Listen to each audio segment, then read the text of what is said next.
Another season is upon us. Freshmen arrive wide-eyed with dreams of future glory, while seniors prepare for their last chance at immortality. There are only a handful of these opportunities in a man's life, a handful of chances to distinguish yourself from the rest.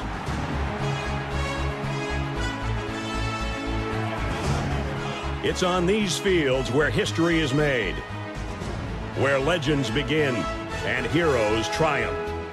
Traditions tell the story of what you represent, of those that forge the legacy you uphold. When you come charging out of the tunnel, 100,000 people will be watching your every move. How you respond to that pressure is what defines you. These are the moments that reveal your toughness, your determination, and your pride. The Roughnecks on the Sooner Schooner. Ralphie charging out of the gate. And Chief Osceola planting his spear.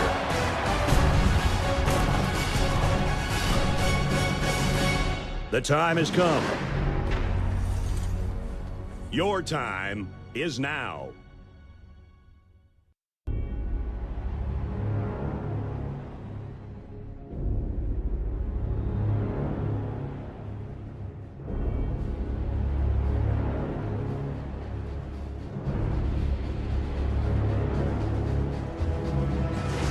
I think the people can agree that while March Madness has been a good time, the people yearn. The people yearn for spring football. The people yearn for March content. And we got both here on the channel tonight, joined by my co-host, Reed Napper. Buddy, how are you doing tonight, my guy? Jake, you prefaced it perfectly. Basketball season is essentially over, which means it's springtime. Football is right around the corner, aka 5 months away. But there's never an off season in the sport, as we've said multiple times on the program. There's never an off season in the sport. Yeah, and it's certainly true. There is no such thing as an off season in this sport. And even though, as you mentioned, Reed, 5 months away from the regular season starting up, it feels like with all the spring activity that we're getting, it feels like it's just around the corner. And I can't wait soon enough for this 2026 football season to get there. But alas, we have to wait a little bit more. But a lot happening since this last week, since the last time that we were live here on College Football Red Zone, your exclusive home for 7+ hours of commercial-free college football. The MAC has finally had the audacity to release a schedule. So we now have a schedule to react to. Appreciate the boys over in the MAC League office. I did put that phone call in so that we can all have a schedule to look at. But then we also move on to the ACC tonight.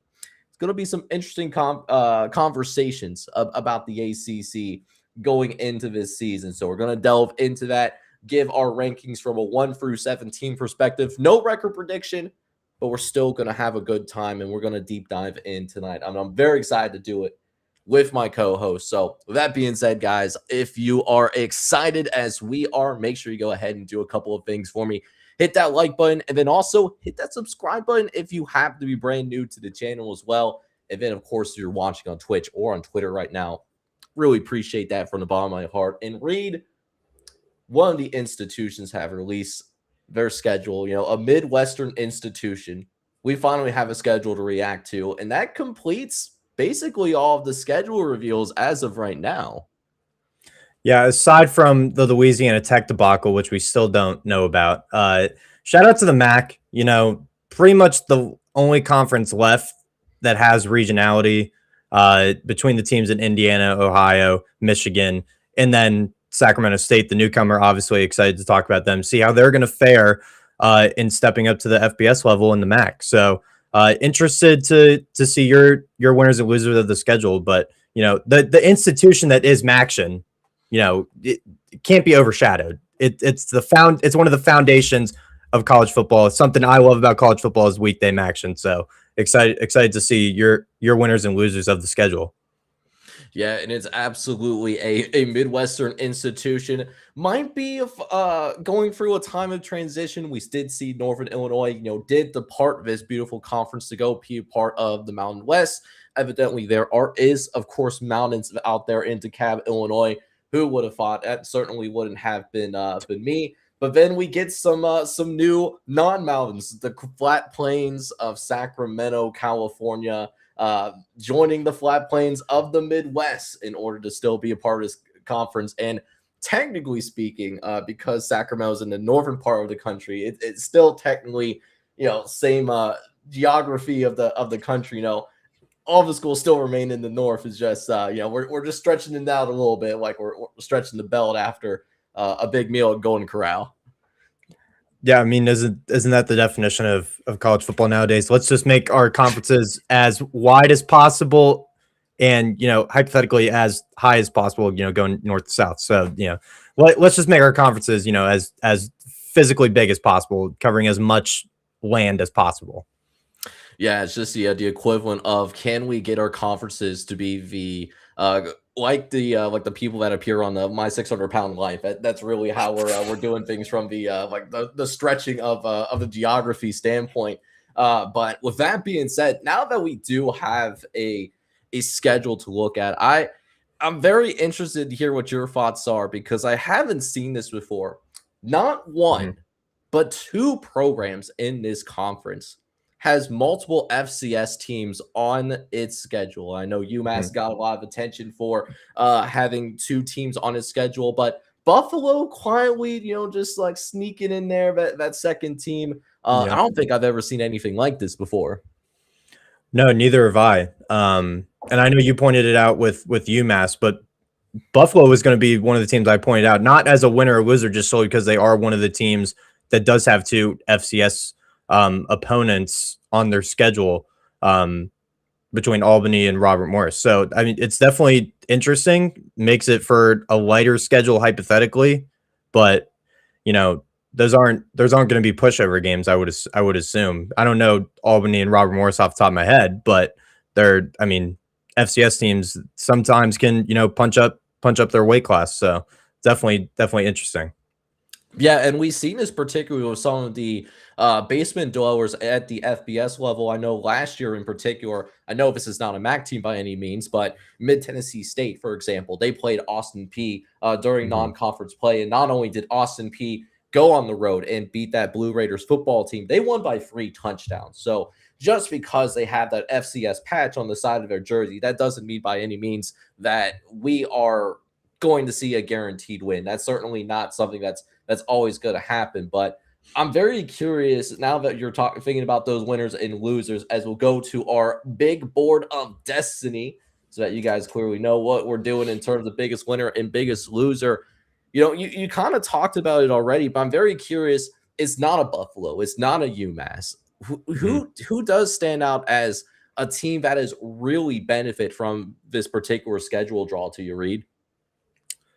It surprisingly is the newcomer to the conference. I'm going with Sacramento State as my biggest winner. Now, they jump out right out of the gates against Eastern Michigan in the conference game away from home, which isn't the easiest games to open your FBS status, but they do have an FCS opponent right after that. And then I feel like they're out of conference games, while on paper they might stack up, relatively well against. I feel like they're very competitive and good. I would say like level setters for what the Sacramento State team is going to be in 2026. At Fresno State is going to be competing in the Pac-12. We'll see how they fare. North Dakota State also making the jump. I'm excited to get the new FBS Bowl. I forget the name that you titled the bowl game, Jake, but Sacramento State and North Dakota State battling it out as the newcomers to the FBS. And then personally, they're the biggest winners to me because they avoid potentially the top 2 teams in the conference, Western Michigan and Miami of Ohio. That was a big factor to me. And then interesting, they finished the season at Hawaii, which I think could be a fascinating game to round out their schedule. But mainly, they're the biggest winners to me because they avoid potentially the top 2 teams in the conference in Western Michigan and Miami of Ohio. So that's why I have Sac State as my biggest winner. Yeah, and I know you mentioned it in terms of being able to avoid certain teams, and we did end up declaring that the Sacramento State and North Dakota State game, when I was yearning for it before it was even announced, we did call it the FBS Debut Bowl, something that we may or may not try to trademark if it's something Yes. that both programs want to use. Please fly us out. Would love to catch a game out there in Northern California. I was with you, Reed. Actually, I had Sacramento State as the biggest winner as well. You kind of touched on it in terms of being able to avoid a Toledo, being able to avoid a Miami, as well as a Western Michigan. Some of the top teams in this conference. But even looking at the middle and the bottom portions of this conference and comparing it to its schedule, I looked at Sacramento State's conference schedule. They only have 3 conference games versus teams that went to a bowl game last year. And 2 of those teams are going to be breaking in new coaching staffs. Toledo is going to be breaking in Mike Jacobs, who's in his first year after a successful tenure at Mercer. And then not only that, but also the Ohio Bobcats too. Third coach in 3 years are going to be breaking in a brand new coaching staff there as well for the Ohio Bobcats.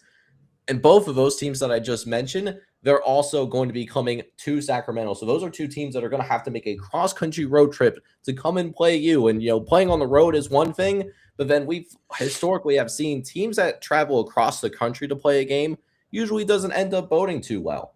They also get multiple bye weeks, which I think is a nice benefit of having the week 0 as well. So they don't never have to play more than 6 games at a time before they get into a bye. And then, of course, to end the season, that Hawaii trip that I think is going to be a fun game to watch and be fascinated about. They get 2 weeks to prepare for it because they have a bye beforehand before they travel to go play that Hawaii football team. So I was with you, Reed. I loved what I saw from Sacramento State's schedule, and it puts them in a unique position to where, not saying that they'll be playing in Detroit. That would be crazy if we have a California team playing in Detroit for the MAC title game, but they can be competitive in a lot of football games, even if they don't end up going bowling or being bowl eligible in year number 1. Yeah, this schedule definitely favors them in that regard.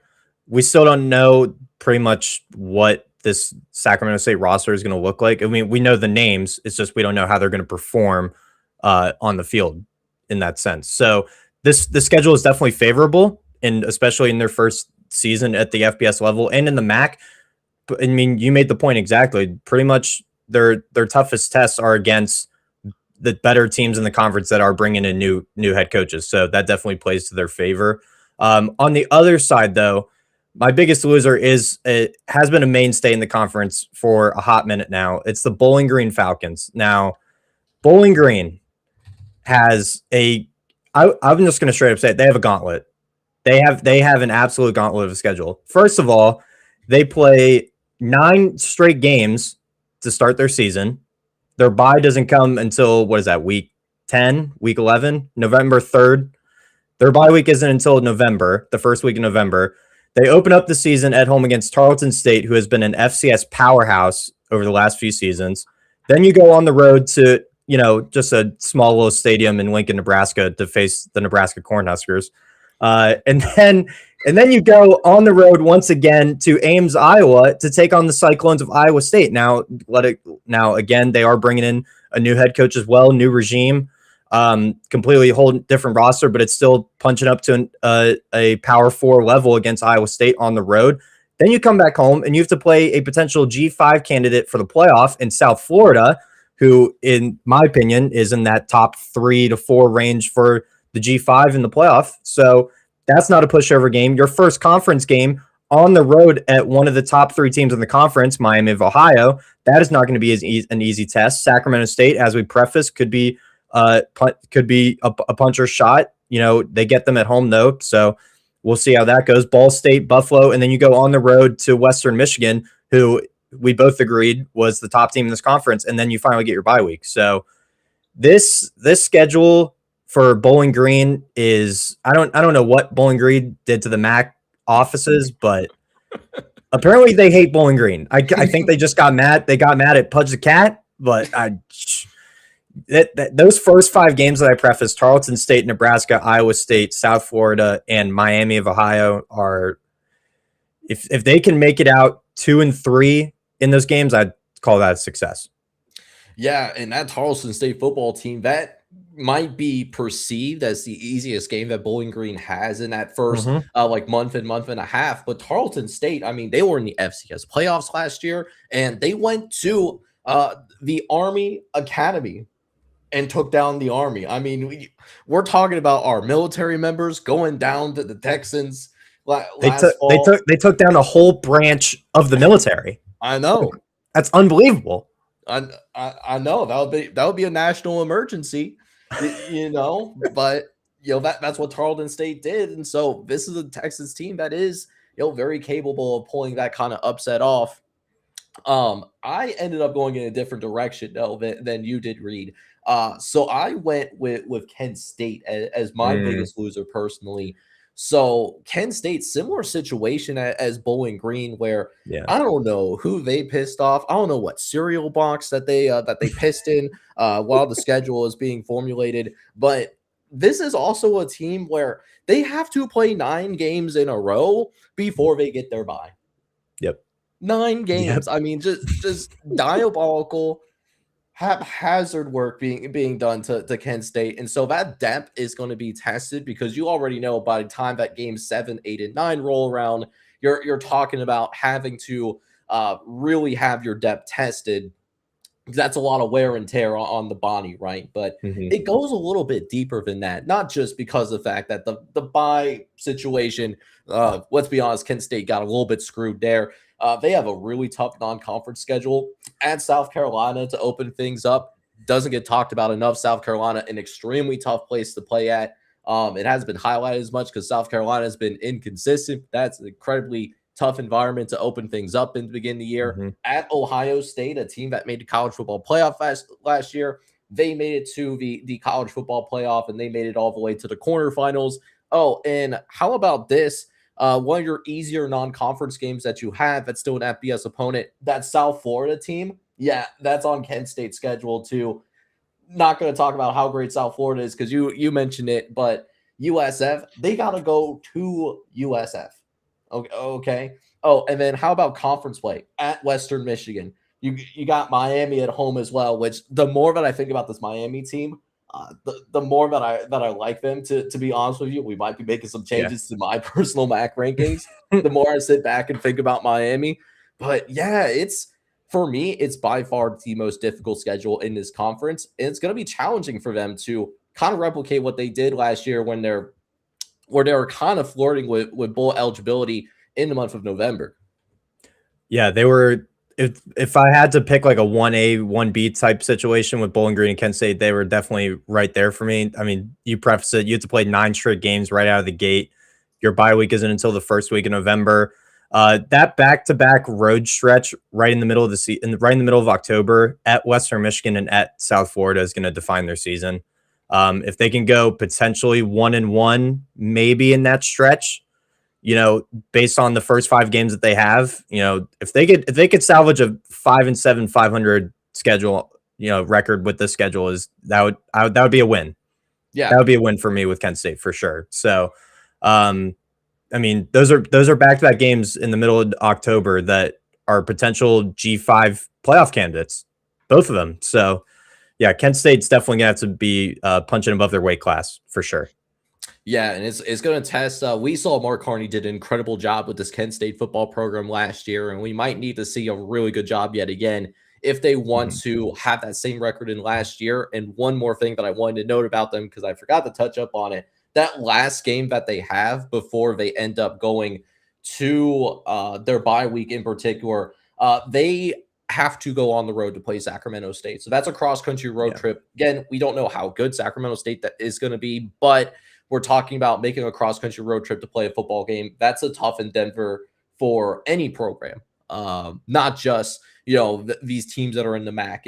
Any program, even your Ohio States of the world, would have a difficult time making that field trip and then come away with a victory. So that's their 9th game that they're going to play is, you're going to travel all the way to California. Have fun. Like, good luck, boys. Yep. Gonna be watching Enjoy. from all the way over here. But hey, definitely am curious to hear what you guys' thoughts in the comment section down below or in the live chat. If you're listening to the show live, who your biggest winners and losers are from the max schedule release that happened last week. Definitely want to hear your guys' thoughts. But while the max schedule release has been a wonderful appetizer, I always love me some good mac and cheese. I'm ready for some filet mignon. I don't know if you're a filet mignon type of guy, but I'm a huge steak guy. For sure. And I'm ready to get into that steak. The ACC, man. What an interesting conference that we have on our hands this year, don't we? I'm just going to preface it. This conference is pretty defined to me. There's a bottom tier, a middle tier, which makes up the big chunk of the conference, and then probably 3-4 contenders in my eyes. It was pretty cut and dry for me. I'm not going to lie. So it was actually really fascinating for me when I was putting together my spring rankings, which is being displayed over on Twitter, and it's we're gonna slowly roll that out on YouTube as well. My personal rankings, which is different from the group consensus that we've been doing. I feel that there is a limited number of teams that can realistically win this conference in 2026, but at the same time, looking at this conference from a more holistic standpoint. I saw 12 to 13 teams, that there is a world that exists where that team could be playing in Charlotte for the conference championship game at the end of the year. And I wanted to throw this out there just from what my model is telling me. So if the second best team that's ultimately in my rankings played the 13th best team in this conference on a neutral side field, the second best team would only be a touchdown favorite over team number 13, which is absolutely insane to think about. Yeah, I'm not disagreeing. So I feel like, is this league probably going to be a one big league? Yeah, I would be shocked if multiple teams from the ACC made the college football playoff this year. But you want to talk about a chaos conference? If there's going to be a chaos conference in the power ranks, I think the ACC has to be that chaos conference, right? I mean, we've already seen it. We've already seen it for the past few years. I'm just going to use last year as an example. We had a 5-loss conference champion in Duke completely mess up the playoff and allowed 2 G5 teams to get in the playoff. If that's not bad enough, I don't even know how many teams were a part of the tiebreaker. It was like the top 6 or 7 teams in the conference, that were a part of the tiebreaker in the end. And a 5-loss team made your conference championship game. How does that even happen? Not only did they make their conference championship game, but they ultimately won their conference championship too. And it led to some rules being changed in terms of how are the bids for the college football playoff are going to be determined. Just think about it. Virginia had a good year in its own right, 10-2, 10-win season. That is an incredible year, regardless of where you are. But at the same time, you have to think of the what if game. Like, what if Virginia won that game against Duke in Charlotte? We might still see the exact same rule set compared to what we have now currently in terms of how they changed some things up as a result of some chaos that happened late in November. That's not even the biggest what if in my mind. There are 2 games that stand out at the back end of the ACC schedule last year. What if Georgia Tech beats Pitt? Pitt walks into Bobby Dodd and handles them. I'm not going to say comfortably, but handles them. And then SMU dropping the ball against Cal on the road, at Berkeley. So those are you prefaced it perfectly, Jake. There's probably a good 12 or 13 teams that in some world they make it to Charlotte. And one of those teams has never even made it to Charlotte and was the best team in that conference last year and ended up playing for a national championship game. So I absolutely have no idea with the ACC aside from the top 4 teams that I'm going to break down later in the show. But this is the wildest conference top to bottom. This is wilder than the Big 12. I'm not going to lie. Yeah, and I think the Big 12 at this time feels a little bit more solidified. I think the ACC is what I think people believe the Big 12 has been the last couple of years. And even with my 14th ranked team that we're going to unveil pretty soon here, they would be a 7.5 point underdog according to my model to the second best team. So I didn't mention them specifically, but even this 14th team that I'm going to list, there even is also somehow a possibility for them to get the Charlotte, although that's a little bit more on the long side of things. Yeah. So that being said, if you want to put this in like a random number generator for most of this list, I really would not blame you. Probably couldn't argue with it. Yeah, totally. Well, if you want to throw it into Chat GPT's Grok, you want to let your Toddler decide. That's fine by me. So let's go ahead and throw up the graphic real quick, and this is what we're going to be working off of for a lot of what we're doing here. So this is what we got going on here. We got our 1 through 17 list, just an incredible monstrosity. And Reed, we're going to fill this out tonight. You excited, my man? Yes, as long as we don't go nearly 2.5 hours like we did with the Big Ten. But then again, the Big Ten had 18 teams, so one less team to talk about. Yeah, and we also have the the benefit of hopefully we don't rage bait each other up like this time around, because then we had a fair amount of rage baiting like the last time go around. Made for great content. I can't complain about that, but we'll see what happens here. So I'm a gentleman. You're always a guest on my show here, man. So with that being said, I'll let you kick things off in terms of who is sitting at the very bottom of the ACC conference as we embrawl ourselves in spring ball. Reed, who's that team for you? Yeah, and I feel like this might be a consensus pick between the two of us. I have Boston College at number 17. Now, Bill O'Brien, I've said it about a handful of coaches before. I'm surprised he's still there, given all that he has not accomplished at Boston College. Great coordinator in the NFL. I'm not going to deny it. I'm not going to deny that. But he's not lived up to the standard of what Boston College has been in the past. I have him at 17 solely because they made some okay additions in the transfer portal this past cycle, but nothing too outstanding to me that really thinks they're going to make that big of a jump from the bottom of the pack as they were last season. Mason McKenzie comes in at quarterback from Saginaw Valley State. How about that? Mason McKenzie comes in. They lose Dylan Lonergan through the portal, so he's no longer there at quarterback. Mason McKenzie, over 2,000 yards, 14 touchdowns and known receptions. So I will give him credit for that. Evan Dickens at running back, over a 1,300-yard rusher last season with Liberty, is inserted into the backfield for this Boston College offense. And Reed Swanson, great name, near 1,000-yard receiver for Colgate last season at the FCS level with 8 touchdowns as well. Offensive line-wise, they return a pretty good chunk of FCS, notably, talent is what's standing out to me. I'm not even going to try to pronounce the name of this tackle. Jean Jameau from Tennessee State is inserted.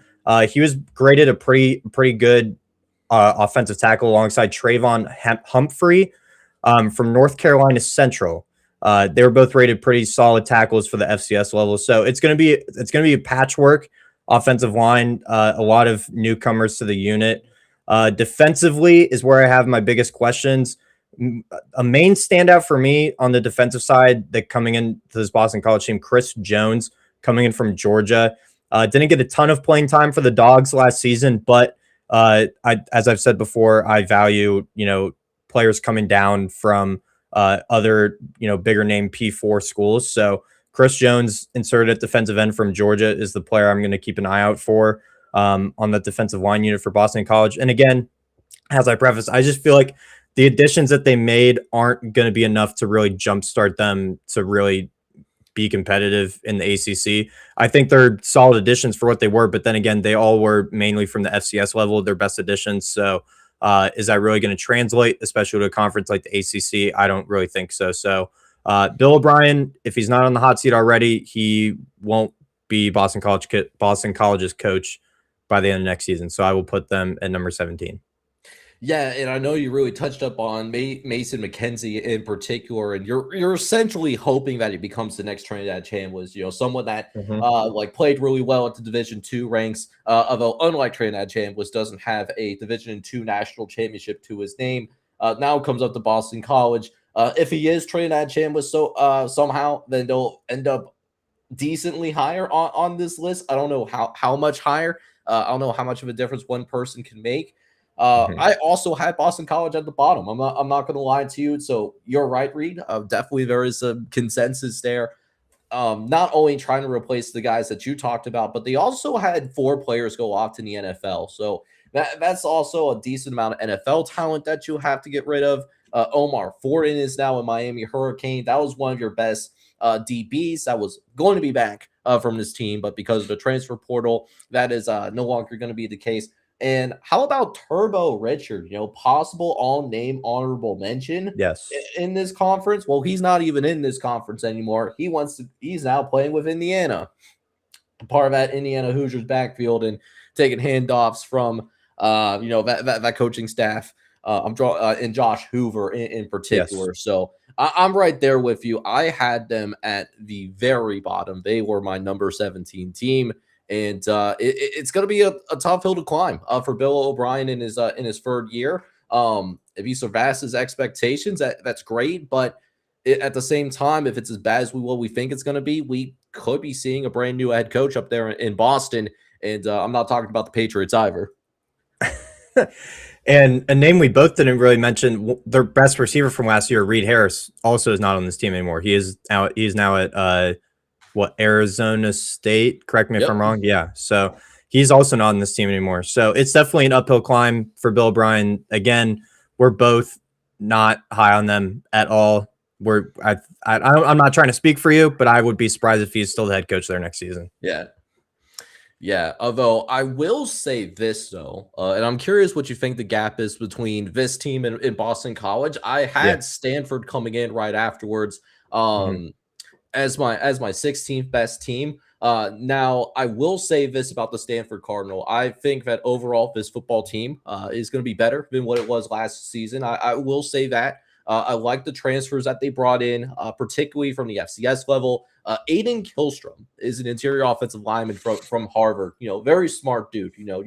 Not everybody's going to Harvard and playing football. That's someone that is going to potentially be a starter on the Stanford offensive line. So that's someone that I'm very high on from an offensive line perspective. They also got Leroy Bryant. That was probably the biggest name here. Transfers from Washington. Played extensively for the Huskies. Had multiple interceptions last year, so a little bit of a ball hawk there. They also bring in Nico Brown from Yale, who had over 1,000 yards and 11 touchdowns. And then Davian Godley transfers in from Weber State. He had some good production as well at the FCS level. Plus, they do return Matt Rose, who is a second-team all-conference linebacker. He is back with the Stanford Cardinal going into this year. I just have a lot of questions about Tavita Pritchard, the brand new head coach for the Stanford Cardinal. Haven't really seen him be a head coach at the FBS level. He was previously the quarterbacks coach in the NFL with the Washington Commanders. I know Washington, the Commanders football team, they didn't have the best of seasons. Quarterback wasn't the reason why their season was not considered a success, but at the same time, I'm very curious to see how it looks with him as the head coach, and he's going to be much less experienced compared to some of his peers in his conference. He's probably going to be the least experienced of any other coach in this conference, and not even just talking about Tavita Pritchard as the new head coach. There's a lot of turnover on this roster. I mean, we haven't even talked about the quarterback position yet. Davis Warren comes in from Michigan. I'm projecting him as the starter, but his time in Michigan was pretty up and down. So who knows how he's going to be inserted in this Tavita Pritchard offense. I do like that they retain Micah Ford in the backfield, over 600 yards, 4 touchdowns. I do like that they retain their starting running back. Caden High coming in from South Carolina State last year. over 400 yards in his first season in this offense. Good to have some continuity at the receiver position. Also, Nico Brown inserted in this receiver room from Yale, over 1,000 yards, so an 11 touchdowns. So I think that is a good addition. Their offensive line, while they do retain a handful of starters from last season, I mean, they weren't the best offensive line in the ACC last year. I don't think they're really going to take a step up if it's all pretty much the same names and faces as last season. They retained 3 starters from last season. So Stanford, I have just above Boston College, just solely because I think some of their position players and that continuity on the offensive line is going to benefit them in the long run. But Nico Brown is probably the standout name I'm going to look for on the Stanford offense, at least. 1,000-yard receiver, you can't overlook that, even if it was with Yale in the Ivy League. They also bring in a handful of 4-star recruits that I'm going to keep an eye out on. Zion Robinson was a 4-star receiver in this past recruiting class, and Laziah Jackson, 4-star safety on the defensive back end. So they retain a handful of defensive linemen as well. They got some game time last season. So this Stanford team, I think, is going to be more competitive just solely because in key positions they do have continuity, namely in the trenches, but not enough to be competing for the upper to mid tier of the conference. So I'm gonna also put them at 16. All right, so agreed. You're scaring me a little bit. Like exactly the same so far. Did you read my notes or something? That's that's crazy to me. But yeah, I mean, I agree with everything that you're saying. It's going to be a little bit uphill climb. But I am glad, even though I do have questions about Tabitha Pritchard, is that they do at least have their permanent head coach. Where last year was a transition year, and now it seems like Andrew Luck, who has been entrusted with the overall running of this program. He has his guy, and the foundation can start to be built so that Stanford can hopefully not find itself in the 16s like moving forward. For sure. All right, man. So with that being said, right now, great lines of think alike, but I'm curious to see if that is still going to continue. Yeah. Your number 15, Reed. I'm curious to see if we have the same team here too, or does the streak end? I hope this doesn't come as a shock, and it's solely because of the head coach of this program. I'm not super high on him. It's going to be Syracuse at 15 for me. The Syracuse Orange, I know Fran Brown a couple years ago won 9 games, in his first season, punched above his weight class. No one expected Syracuse to be that competitive in Fran Brown's first year. But last year, right after Steve Angeli went down against Clemson, their season went up in flames. Now, I will give them the benefit of the doubt. They did with their starting quarterback. A lot can, downward spiral after that happens. But so Steve Angeli is back, hopefully fully healthy for a full season for Syracuse. So they do have the upside of that. When they were on the field with him, they were one of the best offenses in the country in the first 4-5 weeks of the season when he was healthy. So I will give them the benefit of the doubt. If they can replicate that, they're easily up to the middle of the pack for me in this conference. But we don't know how that's going to be. They bring in Amari Odom, also a quarterback from Kennesaw State, conference champion Amari Odom at Kennesaw State. Over 2,500 yards, 19 touchdowns. He wasn't even the main starter for Kennesaw State going into the season last year. He came off the bench and then was inserted as the starter in the middle of the season and was still able to put up that much production and lead Kennesaw State to a conference championship. So that's interesting. Malachi Nelson, world-renowned traveler at this point. He is also on the Syracuse roster at quarterback. So that's one of the biggest position groups I'm looking out for with the Syracuse team. I know Steve Angeli is probably going to be the starter, but Amari Odom is a very capable backup if Steve Angeli were to get hurt again. I would be very confident in Amari Odom leading this offense if Angeli were to go down again, but hoping he does not. Ahmad Miller gets inserted in this offense from Jacksonville State. Over 1,000-yard rusher, 5 touchdowns, like that insertion into the backfield. Cole Weaver is a receiver coming in from Miami of Ohio, over 600 yards with the touchdown last year. Probably going to be one of the main targets for whoever's the starting quarterback, I assume Steve Angeli.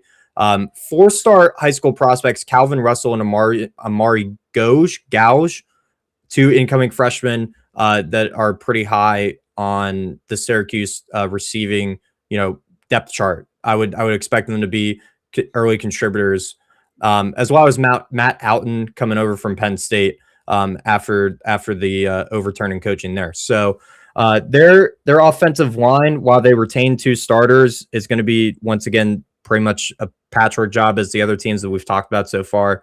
The biggest question mark for me is, can Angeli replicate his production from early last season?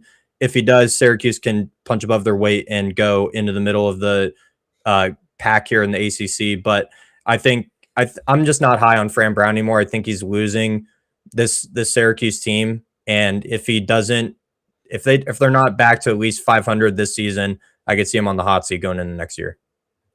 Yeah, and that's completely fair, because I remember in the month of September, this Syracuse team was playing arguably its best ball, particularly when they were, they went to town on Clemson, which I know that Clemson hasn't had its best days over the last few years, but for them to go into Death Valley and being able to provide that BDA experience to a Dabo Swinney coach Clemson football team, that was a shock to the system. But then seeing Steve Angeli go down and then this team fell apart, that certainly is a concern, because if one person has that kind of effect on your football team to where you don't win, they didn't win a single game after that Clemson beatdown, which is crazier to me. And it's probably one of the more interesting box scores that we're going to look back on in a few years from now and ask ourselves, man, how did Syracuse beat Clemson that day and do what they did, right? So that does concern me. Now, like you mentioned, the quarterback position, the backups at the quarterback position should be better. Amari Odom has starting experience at Kennesaw State, and then you also have Malachi Nelson in a break glass situation, but he didn't look very good at UTEP. So that was a big reason why I had them at number 15 as well, to be honest with you. I swear I did not copy your notes, man. This is not intentional. A couple of people that I do want to touch on. I think their special teams is going to be pretty good. They bring Jack Stonehouse, who actually was a first-team all-conference punter for the Syracuse Orange last year. So the special teams should be pretty good. And whoever does play quarterback for Syracuse, I really like the Calvin Russell addition as well. 5-star recruit at 247 Sports. He's going to – I don't say this very often because most – high school seniors that enter in a situation where they're playing college football for the first time, most of those cats are not ready to play right away. But Calvin Russell is the exception. You're going to see him on the field, and he might be starting for the Syracuse football team day one. He is that good. So I'm excited to see him play. Defensive line, the defensive trenches could be steadily good, particularly in interior. Tumis Adelaide, transfers from UNLV. He has 6 sacks from the interior. And then Jartavius Fournier of Georgia State, he has 6 TFLs last year as well. So I think this team is overall better, but the trust is not high, just given the bad taste in my mouth that I had where this team essentially finished on an 8-game losing streak. And that was essentially off of one player. So you saw a lot of giving up in the second half of the season. How much of that did Fran Brown eliminate from the locker room? That's going to be the $1 million question, which is why I have them at number 15 right now. But there's still, plenty of time to figure that out. We still have 5 to 6 months until the season starts. Yeah, without a doubt. I'm curious to see, though, who you have at 14, Jake, because at this point, we're just going to have the same exact teams in the same exact spots. So curious to see who you have at 14, but I feel like I have a good idea. All right, so I'm sure this is not going to be a big surprise. I swear, we did not get together before the show started. We got together a whole 10 minutes before the show started. We don't even we don't even text about it. We don't even text about it. Yeah. Yeah, I have no idea what he does during the day. I promise you. But number 14 is North Carolina. At this case, I do have the Tar Heels coming in here, led by Bill Belichick. A lot of hype from Bill Belichick. I still remember where I was. I was in the hospital witnessing my son being born. And then the day after was when they announced that Bill Belichick has been hired as the head coach from North Carolina. So I'll always have that core moment for me, knowing where I was when Bill Belichick returned back to coaching, right? And they do have some interesting pieces that they have. Malkurt Abdul-Jalade is an edge rusher for North Carolina. Yep. He's a second-team all-conference guy. He is back with the Tar Heels football team this upcoming season. And then they did add some pieces.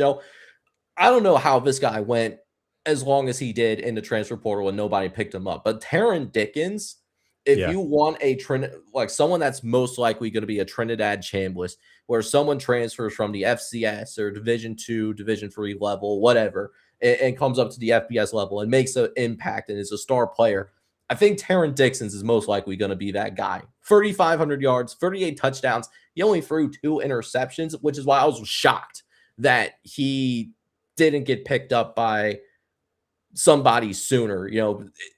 So I don't know if he's an asshole or I don't know what was happening, but like Taron Dickens is special.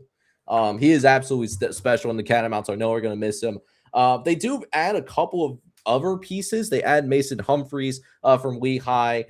They also add Donovan Holate as well as Peyton Seelman, who are teammates from Richmond who play on the defensive side of the ball. Mason Humphrey is actually a wide receiver from Lehigh with 650 yards of production. I am still worried about what that linebacking core is going to look like. They do lose both Mekhi Gabayer from Florida State as well as Kamari House. Gabayer going to Florida State and Kamari House going to Arkansas. And it's also just $1 million question of, is Bill Belichick capable of coaching at the college level? Because we know how incredible he is as an NFL head coach. Should be in the NFL Pro Football Hall of Fame. No discussion there. But college football and NFL football, it's the same game, but how you run your organization is very different.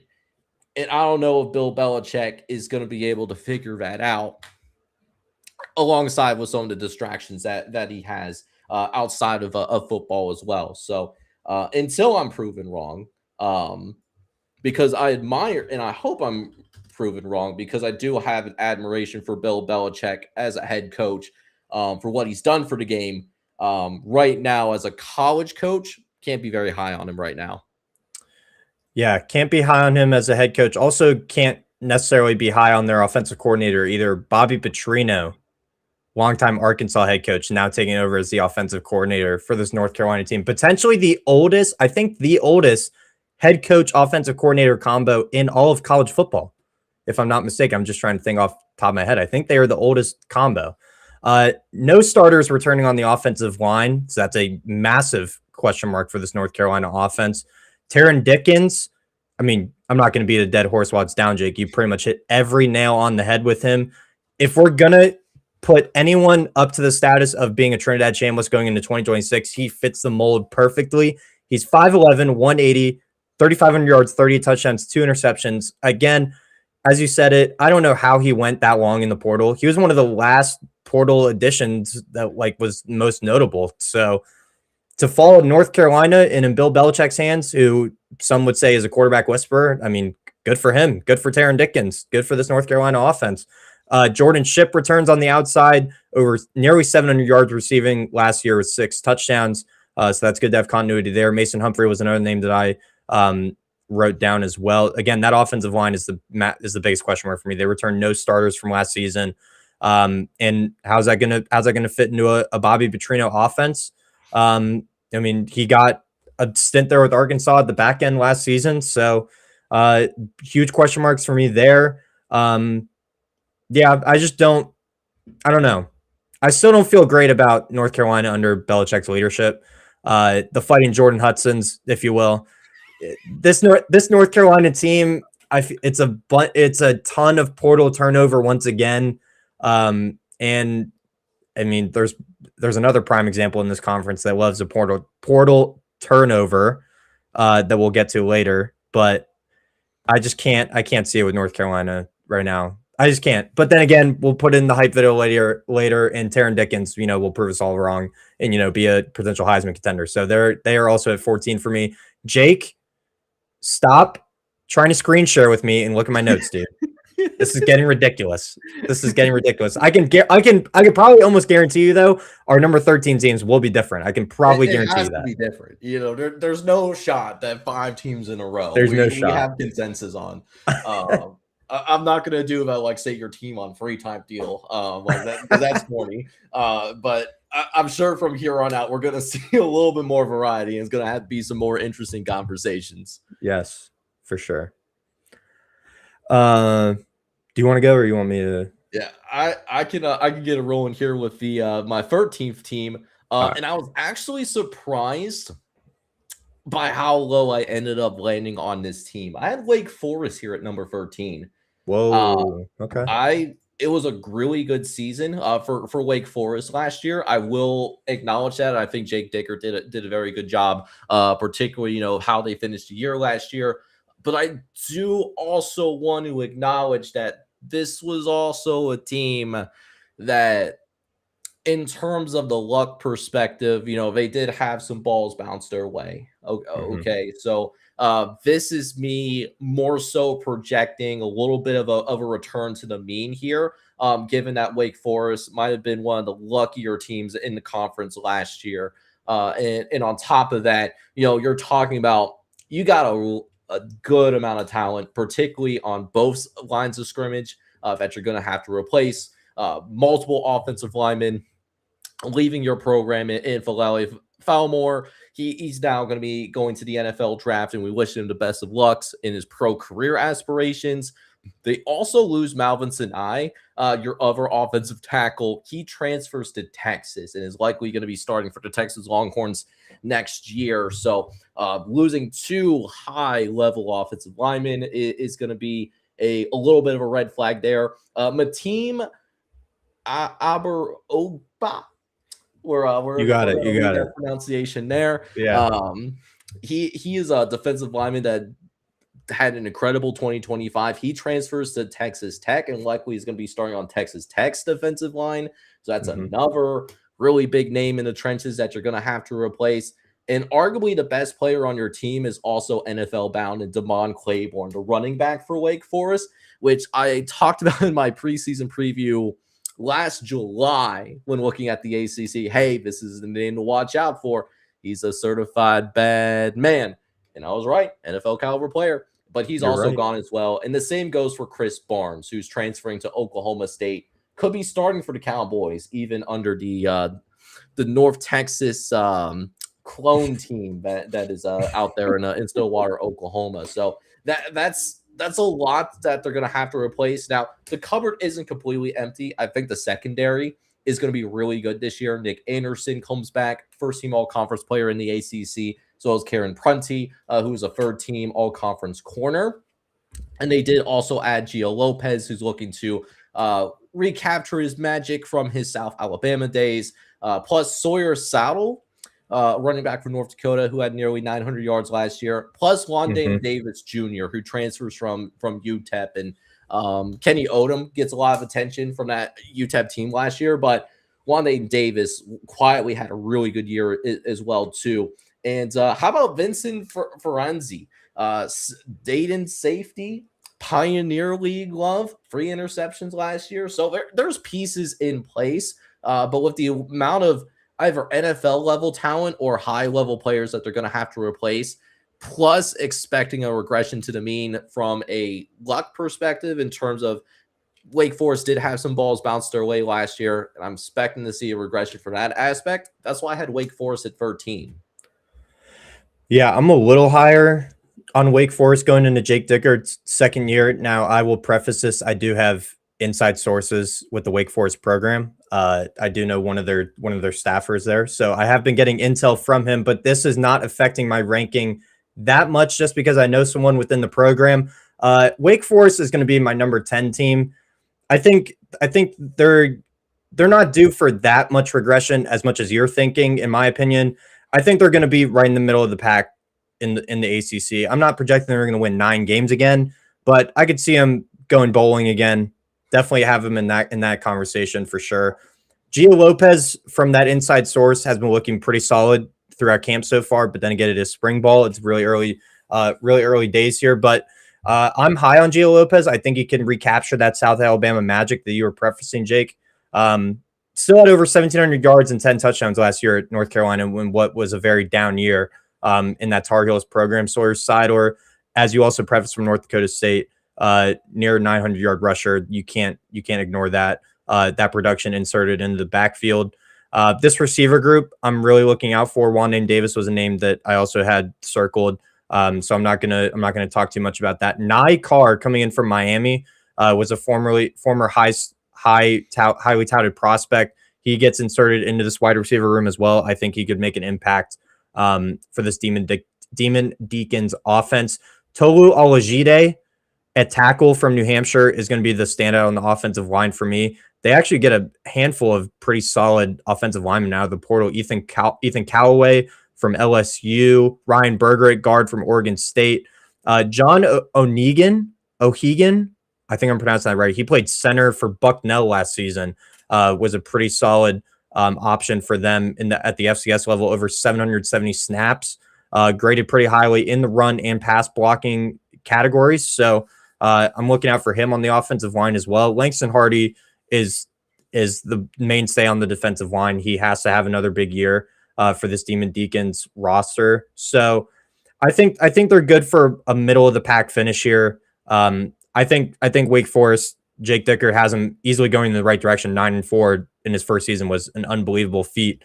So I'm projecting them around a bowl eligibility team, six or seven wins for Wake Forest coming up in 2026, and they're going to be my number 10 team.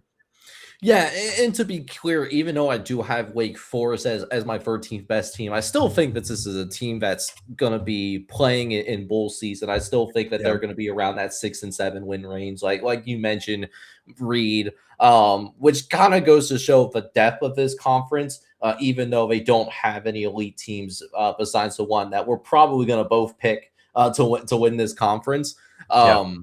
But yeah, I could see some regression to the mean, which is why I couldn't go any higher from 13. But we actually had disagreement for one region. Imagine that. It turns out that we aren't linked to the hip, right? So I'm very curious, since you didn't have Wake Forest, you were a little bit higher on them than I was. Who did end up being your 13th ranked team, though? Now, Jake, you know me pretty well, right? I would say you know me pretty well. I would say that I at least have heard of your name for a while. Well, you also know what part of the country I reside in. You know who I support as a college football fan, who my team is. And you probably know where I'm prefacing this. I have the Pittsburgh Panthers at number 13.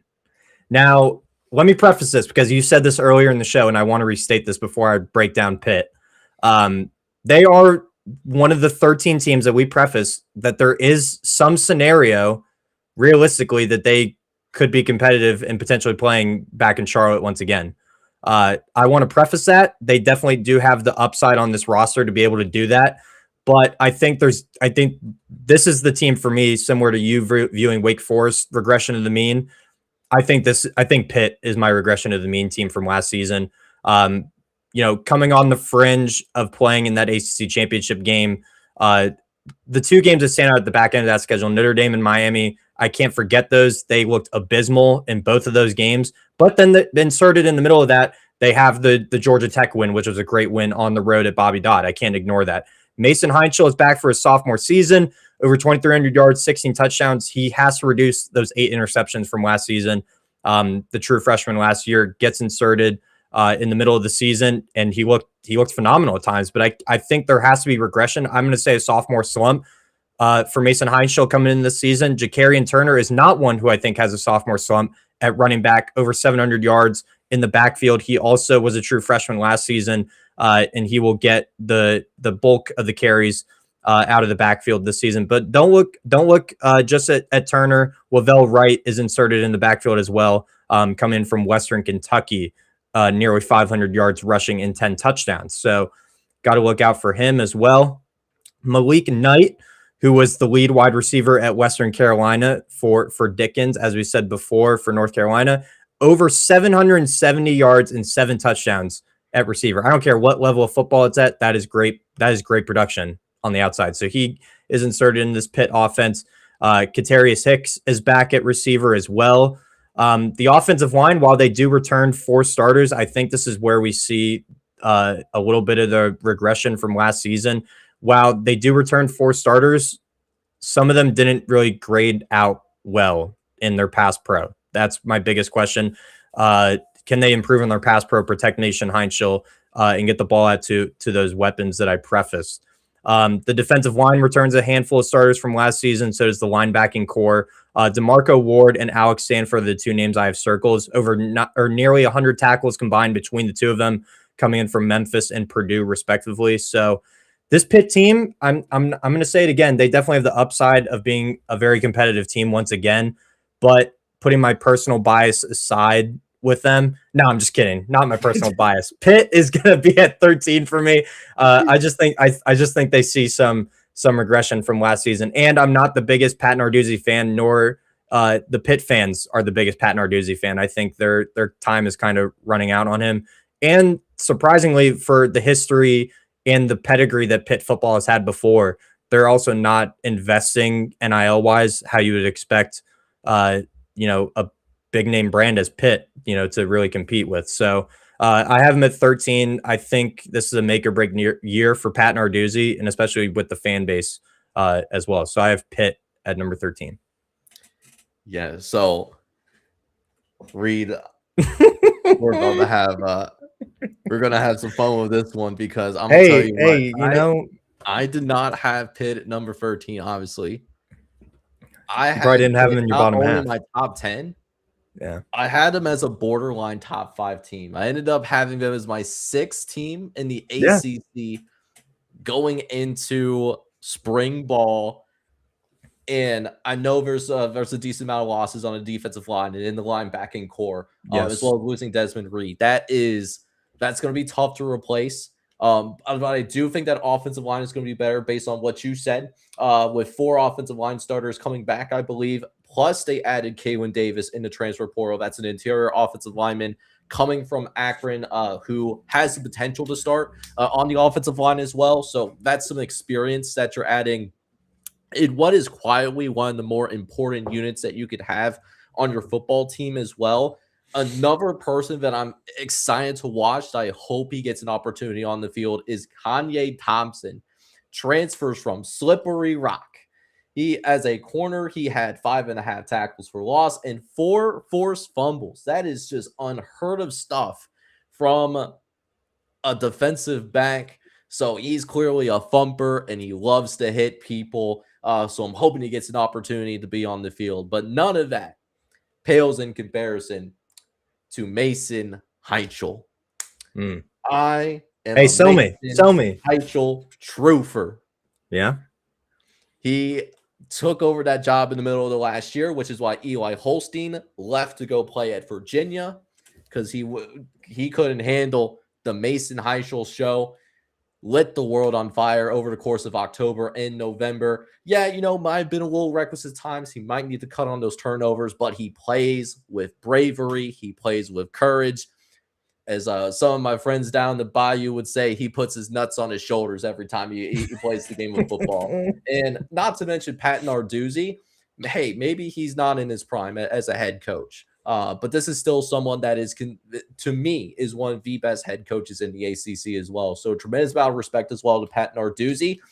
It's not very often when Pat Narduzzi is stepping out on the field, he is the second best head coach, particularly in the ACC. So that's why I'm incredibly high. And I'm saying this as someone that's a Cincinnati sports fan. So you got to think like Cincinnati and Pitt, we hate each other to like the umpteenth degree. And we were talking about that before we went live. But I really like this Pitt football team in spite of the losses. I got them at number 6.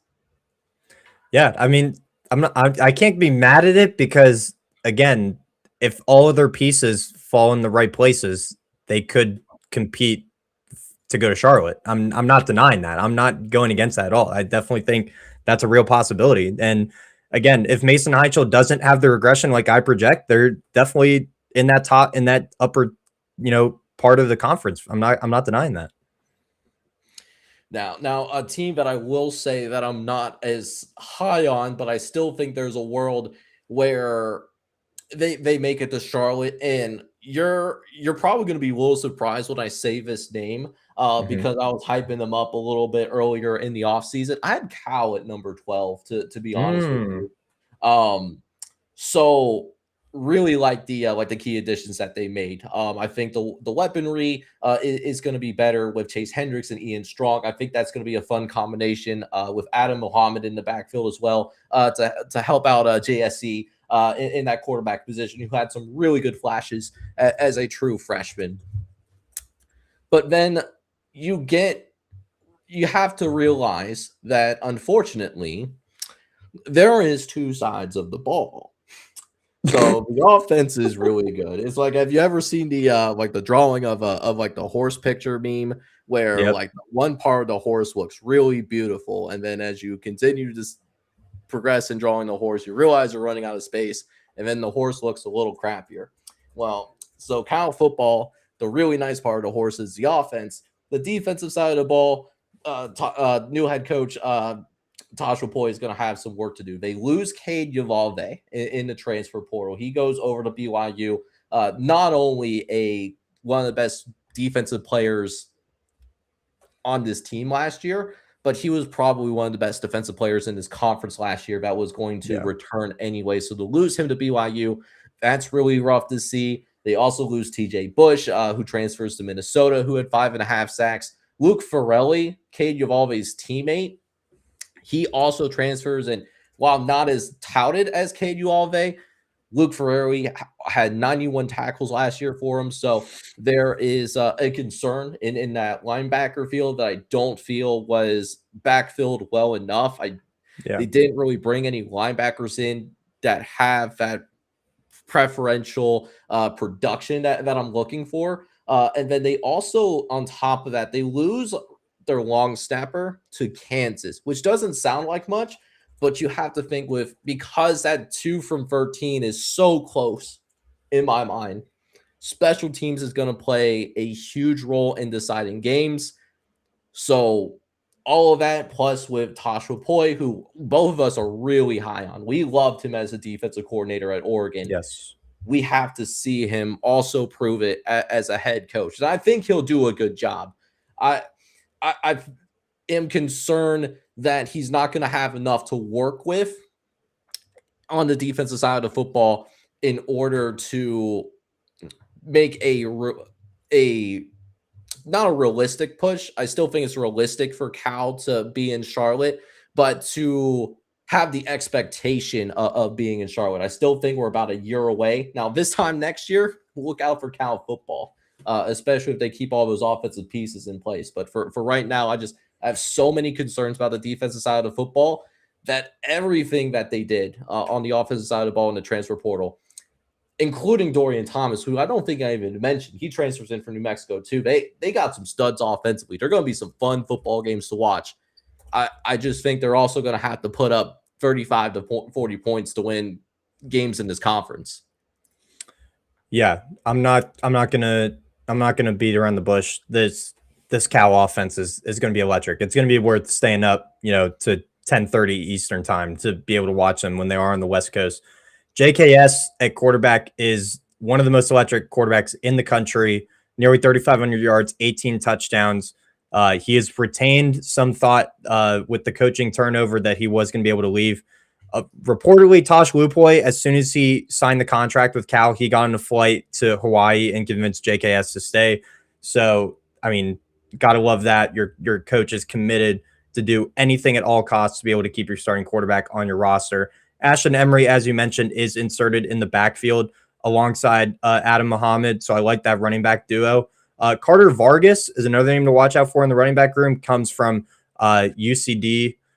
Nearly 450 yards on the ground with 5 touchdowns. So I think that's definitely a name to also look out for. Chase Hendricks, Ian Strong, going to be a dynamic duo at receiver. The offensive line, they returned 3 starters from that group last season. The main name I'm looking out for in the additions is Khalid Tafai. Comes in from Minnesota, graded out pretty well, especially in his run blocking. So I'm looking forward to watching him on the interior of the offensive line for Cal coming in this season. The linebacking room, as you did say, is going to take a hit with the 2 names that they did lose, Farrelly and yeah, you got it. the two backers they are losing are Olave, sorry, they're going to be a huge miss. But Justin Beatles comes in from Louisville. He got some solid game time for the Cardinals last season. Joshua Pierce from North Texas, Solomon Williams from Texas A&M, Kamar Matudi from Oregon, and Emmanuel Okoye from Tennessee. I mean, they have a lot of power forward production that's coming in, from other schools. So I'm curious to see how they get with even more game time under their feet. The secondary is what I'm keeping in my eye out for in this Cal defense. Ricky Fletcher, Groves Killebrew, Daniel Harris, all coming in from Ole Miss, Arizona, and Georgia, respectfully. This secondary is going to be loaded, I think, for the Cal Golden Bears. But I think you prefaced it, Jake. They're going to have to be able to put up 40 points a game. I think they're going to be capable of doing that. I don't think a lot of defenses are going to be able to stop them, at least in conference play. Cal's my number 17.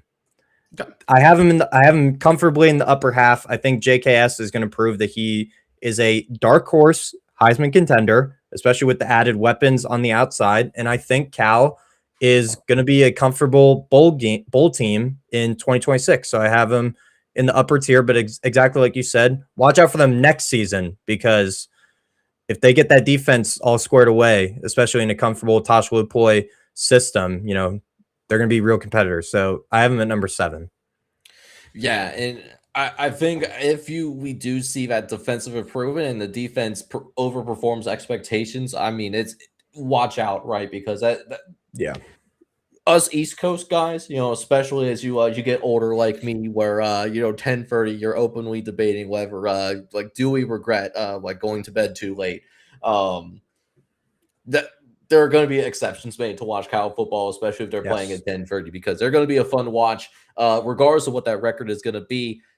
At the end of the day, I do think that defense is going to take some time. It might take a year, but I am high on Tosh Lupoi. I really like that hire when it happened, and that was noted in our head coaching tier maker that we did earlier this offseason. There's a lot of concerns that I have, particularly with that linebacking core, but you are obviously a lot higher on Cal than I was. So I'm curious with, who's going to round out, I guess, your bottom 6, right? As we are getting ready to get ourselves closer to the upper half of the ACC. Yeah, my number 12 team is going to be the Duke Blue Devils. I can't overlook the fact that how much turnover is happening from the roster of last season. Namely, Darian Mensah leaving for Miami. They replace him with Walker Egan, who I think is a very capable replacement, coming in from San Jose State, over 3,000 yards, 17 touchdowns. He's a very capable passer. Now, who is he throwing the ball to is still left to be decided. But Jared Richardson comes in from Penn, over 1,000-yard receiver, 12 touchdowns. And Javen Nicholas, over 700 yards and 5 touchdowns, comes in from Charlotte. So those are the two standout receivers, one of them from the FCS level. So we'll see how he translates to, obviously, the FBS level in the ACC. Nate Shepard coming back at running back is a huge retention. Over 1,100 yards in the backfield, 11 touchdowns, another near 300 yards in the air out of the backfield. So it's great to keep him in the backfield, get some continuity for sure. The biggest question mark offensively, they only returned 2 starters. Only half of the production from the offensive line group of last season. But Nick Del Grande from Coastal Carolina is a big name to watch out for on the offensive line. He's a tackle, graded out really well in his run blocking and pass blocking at an A- and A+ respectively. So Braden Miller is also another name to watch at tackle, comes in from Cal. But aside from those 2 notable additions, that offensive line is going to be a huge question mark in my eyes for Manny Diaz's squad. Defensively, they retain a lot of the defensive line, which is good. Linebacking core retain a lot. Third, secondary is where they add the most of their production. Sherry, I'm not even going to try to pronounce that. Sherry from Stanford, over 30 tackles, 2 pass breakups last season. Dylan Flowers from Western Kentucky, 33 tackles, 4 pass breakups, and a touchdown. So they bring in a lot of new production on the secondary, which I think could maybe take a hit, which I think it will. I think I see Duke as another fringe bowl team, similar to Wake Forest. I could see him around the 6 to 7 win range. It really just depends how that offense clicks together. New offensive line, new quarterback, new receivers. And I mean, it was pretty much a fluke that they won their conference last year. So I think they're going to be nowhere close to winning the conference this season.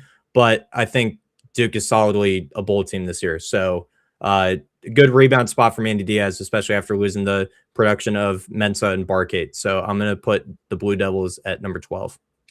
Yeah, and I will say this first and foremost: Duke got screwed, like with the Darian Mensah situation, with how he like originally intended on staying for another year, and then at the 11th hour, Miami threw so much money that even the buyout of that NIL contract didn't even matter, and he was still able to go to the Miami Hurricanes in spite of threatening to sue. So the Duke Blue Devils, first and foremost, from that perspective, they got screwed over, right? Walker Eget, I was excited for him if he was going to be the backup because he is an experienced starter from San Jose State. He was a starter entrusted with having San Jose as not just a team that could make some noise in the Mountain West, but was considered to a degree a darling in the G5 in terms of being that sexy dark horse pick to possibly make the college football playoff. And yes, he did end up throwing 3,000 yards and 17 touchdowns. It's a good statistical season. My concern, though, is that some of those, there's an alarming number of those stats that were done in garbage time when the game was no longer in contention. So now you're seeing him as a starter at an ACC level, and you're going up against better competition overall. So that does worry me. Plus, Javon Nicholas and Jared Richardson, like you talked about, they better step up because losing, as you mentioned, Quayshawn Brown and Cooper Brigake, they're both gone like a girl in a country song. So who's he going to throw the ball to? And who's going to step up? I do think the linebacking core is going to be sneaky good with the addition of John Morris, who transfers in from UConn. That's someone that I circle as someone that could surprise in spring ball and into the summer and be a potential starter for this team. So I do like that. Justin Pickett. I do like the leaders that they have in the trenches with Justin Pickett on the interior offensive line, as well as Aaron Hall, who is someone he goes up against plenty of times in practice. He's an interior defensive lineman. They're both third-team all-conference players. So there's pieces in there. And then, of course, Manny Diaz, I think highly of him as well. Won the ACC last year, and someone where even like his first season, had them sneaking their way into a 9-win season the previous year before last year. So Manny Diaz has figured out how to win at Duke. I think this is going to be his biggest challenge yet. So not much higher for me. I have Duke at number 11 at this time.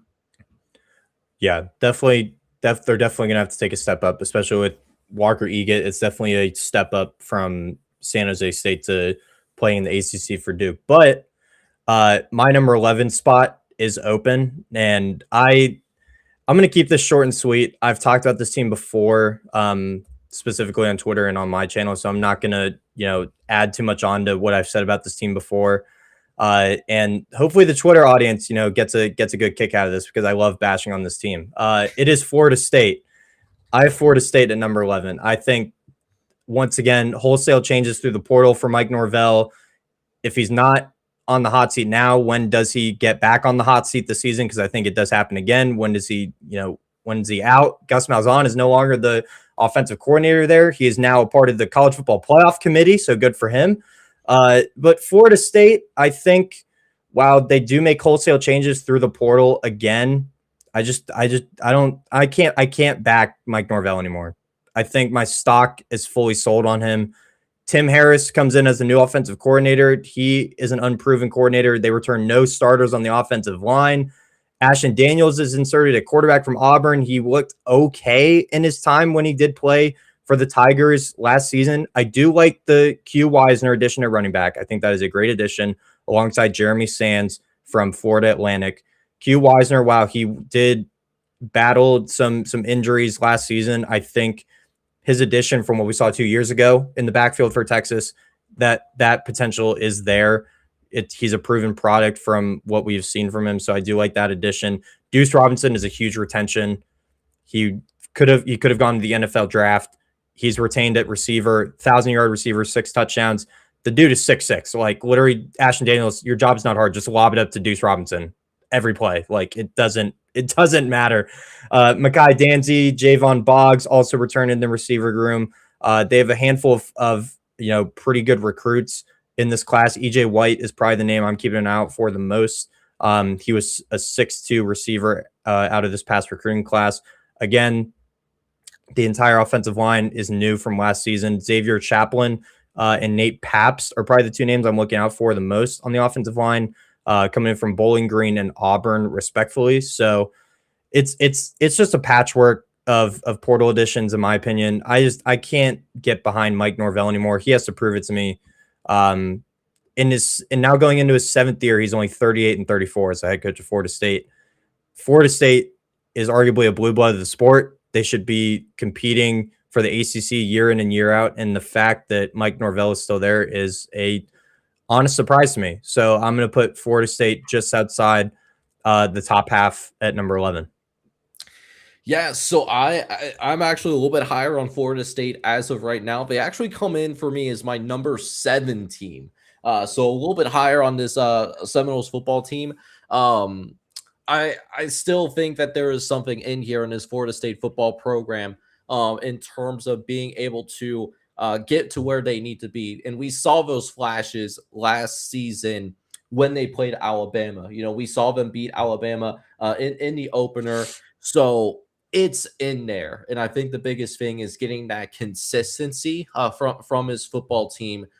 Because if we see that Alabama performance more often, we're talking about a very dangerous football team. So I'm giving them a little bit more benefit of the doubt because I've seen what the ceiling is, and combined with what they brought in from the transfer portal as well, I'm going to believe that they're a little bit closer to that ceiling than maybe what we saw from the floor of this team last year. And it's not just from the quarterback position. Ashton Daniels will likely be the starter, but Dean DeNoble, he transfers in from Lafayette. He had over 2,500 yards. Don't sleep on him now. He could push Ashton Daniels for this starting job if Ashton Daniels is not doing what he's supposed to do. And I think that's important to have in order to remove maybe some of the complacency that we saw after the Alabama win last year, is having that competition, because competition will breed success. It will remove any complacency that is in this program that plagued this football team last year. I think I like what they added in the trenches with Nate Pabst from Bowling Green,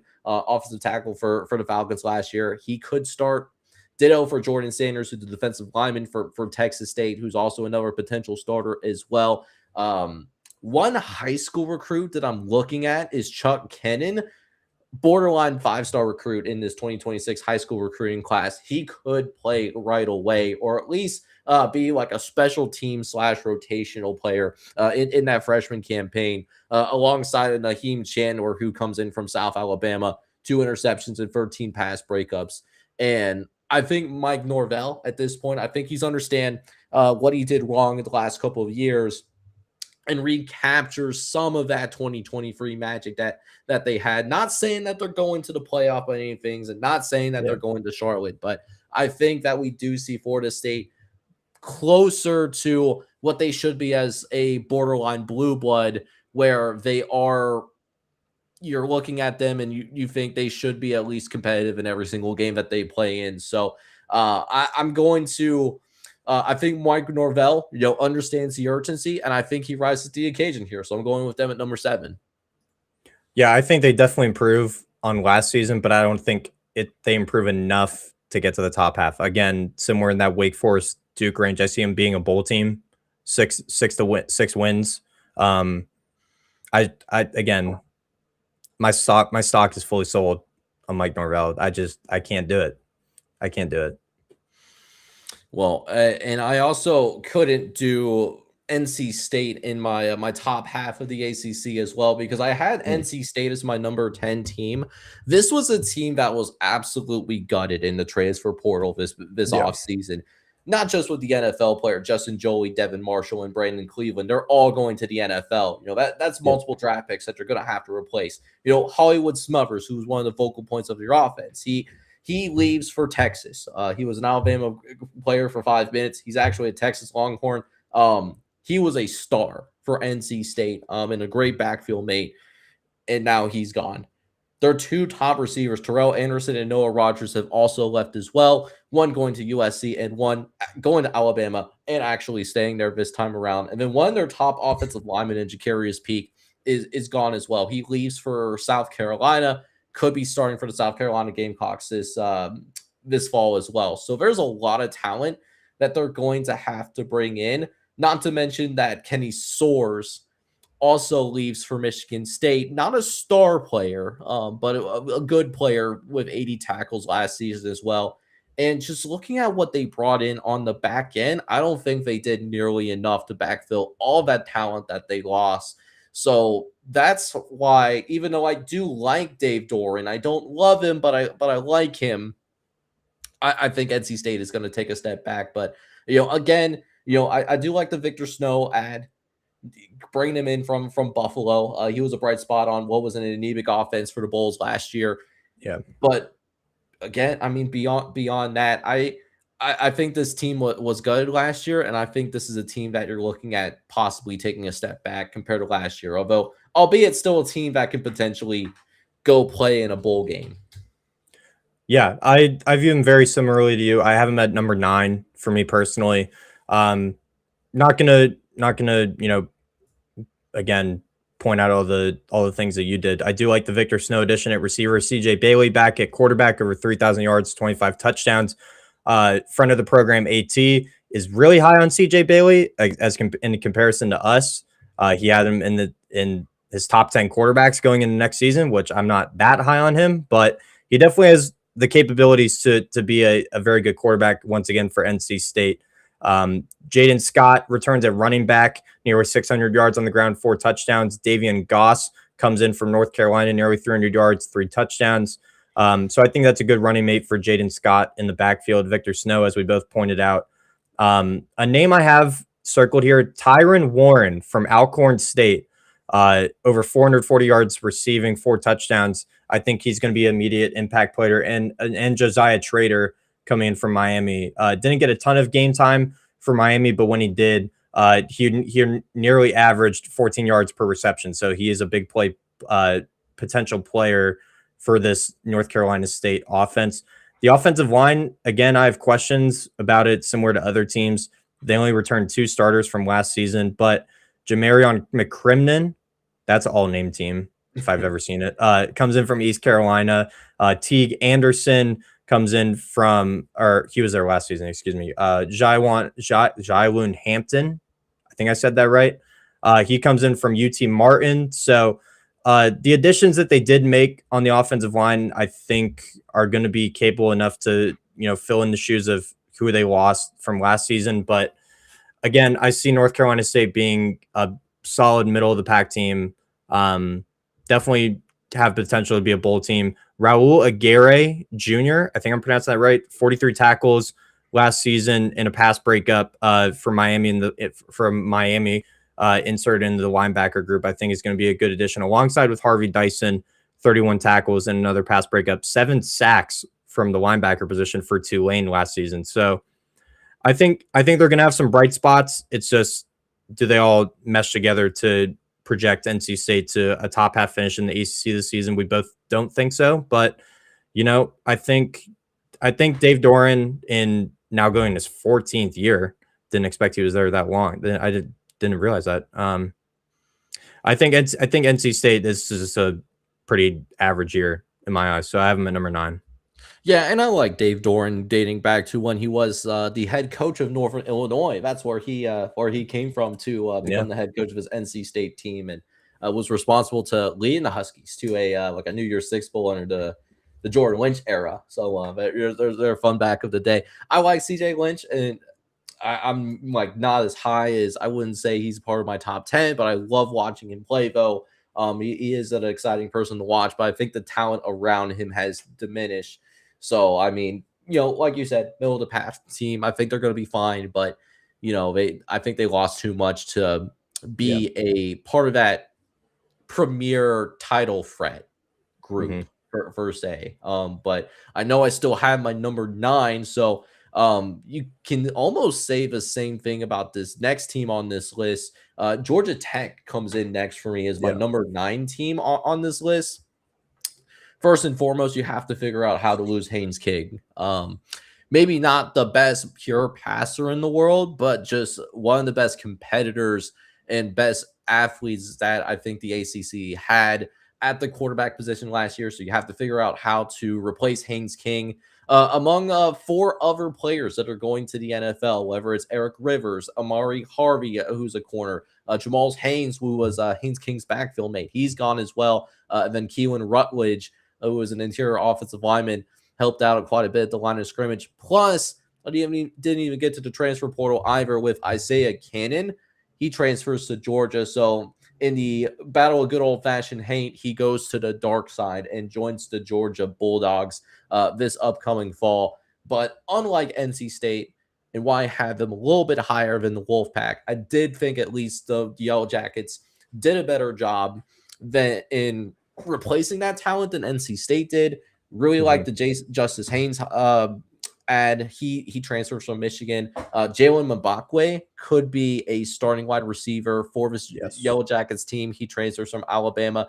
Noah Carter, starting caliber edge rusher.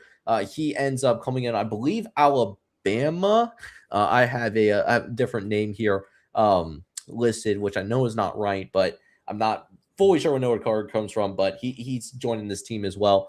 The tight end position could be an interesting battle there for tight end 1. You have a battle between Gavin Harris, who transfers from New Mexico State, and Chris Corbo, who transfers from Dartmouth. So some weapons to work with for presumably Alberto Mendoza, who is going to start.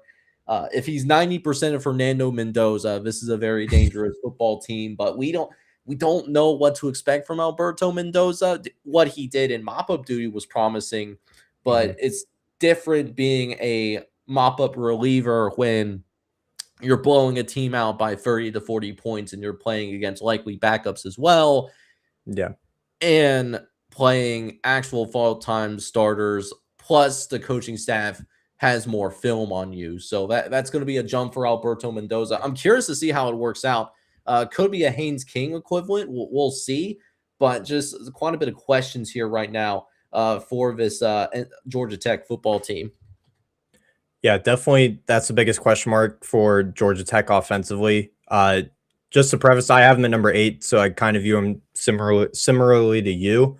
Alberto Mendoza is the biggest question mark, but what is not a question mark is that backfield, Malachi Hosley and Justice Haynes. They're going to be a dynamic duo, similar to what we saw with Hosley and Haynes last season. Jamal Haynes.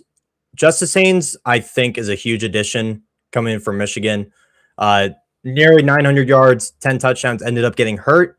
But I think from what you've seen from him at Alabama and Michigan, he's a proven product. He's proven production. I think that's going to be a massive addition to the backfield. A name I was looking out for in the receiver room, Isaiah Furman, over 900 yards receiving, comes in from Elon, 9 touchdowns.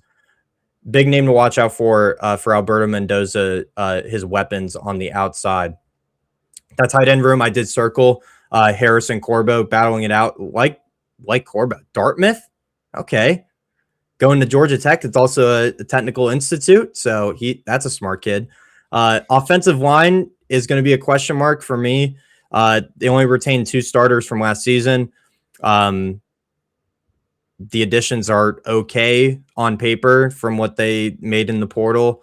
So huge question mark for me on the offensive line. Jordan Walker on the defensive line is going to be a huge addition for me.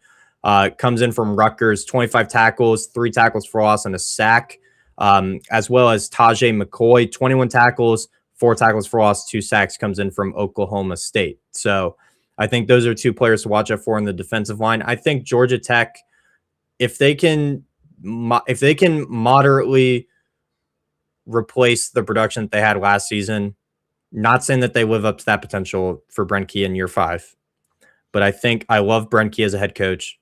I think if he just stabilizes the ship, keeps it pointing in the right direction, you don't completely collapse from what you did last season. Keep Georgia Tech as a bowl team in 2026. Keep Georgia Tech going in the right direction. I like Brent Key, Georgia Tech, number 8 for me in 2026.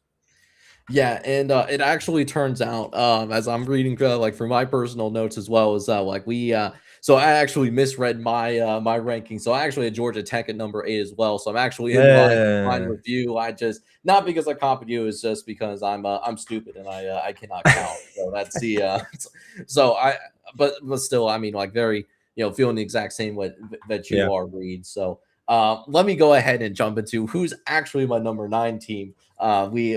We still have that open because I don't know how to count, apparently. I guess I need to go back to Lamondola Elementary School or something.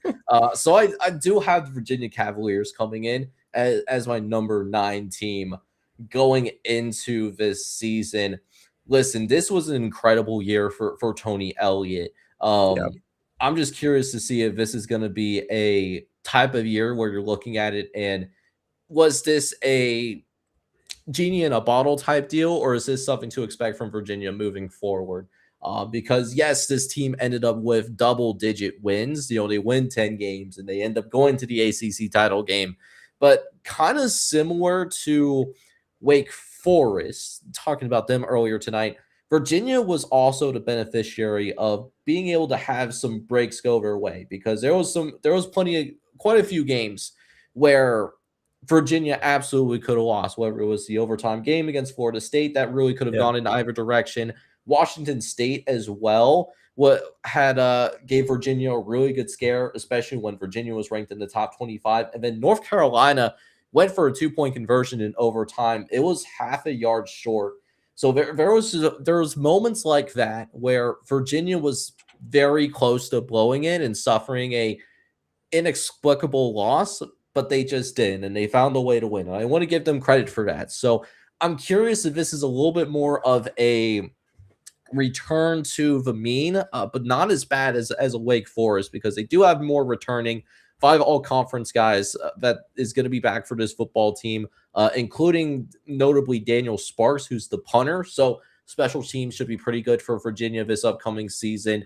And they added a lot in the transfer portal. I'm gonna leave you to some of these names because it's a long list of names that they added. Particularly the quarterback position between Eli Holstein, who got benched in the middle of the year, and Bo Pribola, who was doing okay, but then he has some injury issues as well. So he brought in 2 starting caliber quarterbacks, but it's still a little bit of a question mark, if that makes sense.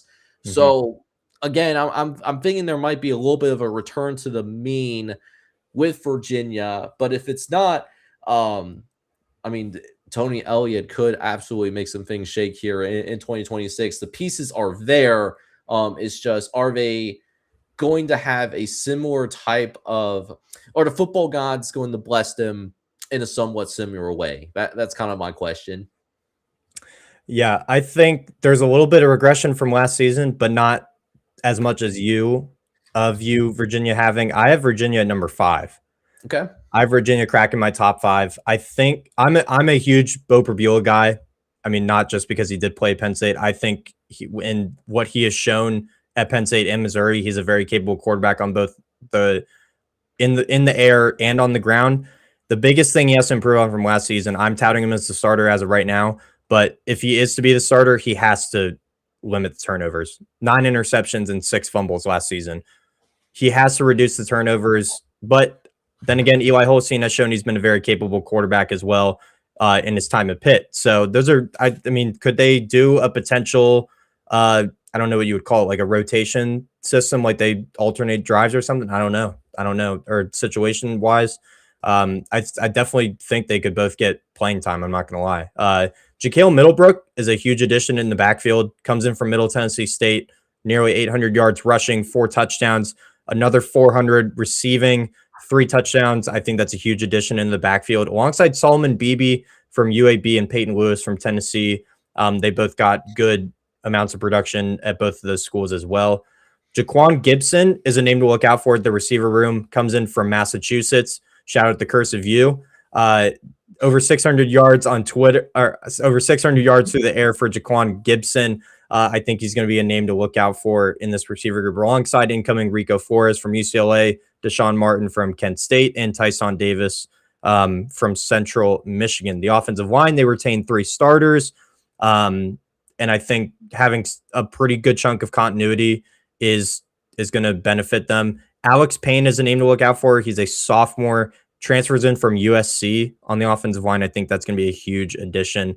Potential to be a starter in this group coming into 2026. Ezekiel Larry on the defensive line is a name to look out for. Comes in from Yale.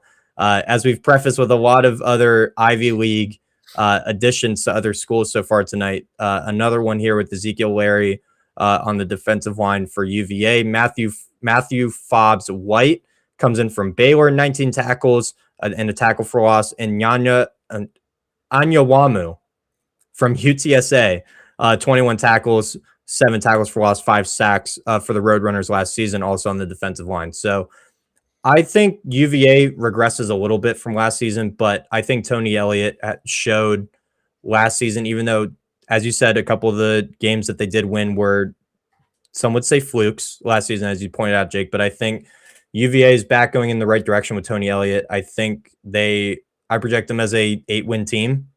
So I think they can handle the lower teams that we've talked about already tonight. And I view UVA in my top 5. I'm really high on Tony Elliott. He was on my hot seat last year, and I think he proved a lot to me. I'm not going to lie. I'm back on the Tony Elliott train. So I'm going to have the Cavaliers at number 5.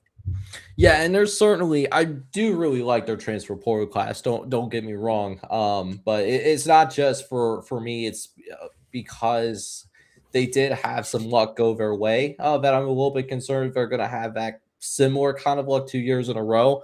But when you're bringing in that many notable transfer portal figures, how is that all going to mesh? There's a lot of good individuals on that football team. Does it become a football team, right? Or does it become a collection of really good players like what we saw similar to a Florida State, where we see there's a lot of talent on that Seminoles roster, but they don't play like a team, which is why they sucked last season, or they fell short of expectations even after it was recalibrated. So we're getting ready to jump into the top 5, but before we get into this top 5 officially, though, Reed, I mean, we're on the verge. You still have one team outside of your top 5 that you haven't revealed yet. So number 6, man, who's going to be that last team that lies outside of your top 5, but you still really like going into the season? Yeah, the team I'm probably the most excited for going into 2026. It's the Virginia Tech Hokies. Under the new direction of James Franklin, of course, the debacle of his time at Penn State. He's now in a new spot in Blacksburg, Virginia, brings a ton of the production and recruits from Penn State over to Blacksburg. And I think that's going to translate to a positive year in his first year in Blacksburg. Ethan Grunkemeyer comes in as quarterback. He did fill in when Drew Auer went down to a season-ending injury. Nearly 1,400 yards passing, 8 touchdowns, 4 interceptions for Grunk. Bill Davis is a name to look out for in the backfield. Comes in from Louisiana Lafayette, 760 yards rushing, 6 touchdowns. He's going to be the main back in the backfield for the Hokies, alongside Marcellus Hawkins, who does return this season. Aiden Green is probably the name to look out for in the receiver group. 500 yards last season, 3 touchdowns. He's retained alongside incoming Quayshawn Brown from Duke. As we talked about earlier when we were discussing Duke, nearly 850 yards receiving, 5 touchdowns. That's massive. That's a massive insertion for this Virginia Tech receiver group. The offensive line, while they retained 4 starters from last season, which is really good considering everything that did happen to Virginia Tech last season, to be able to retain 4 starters on the offensive line is huge.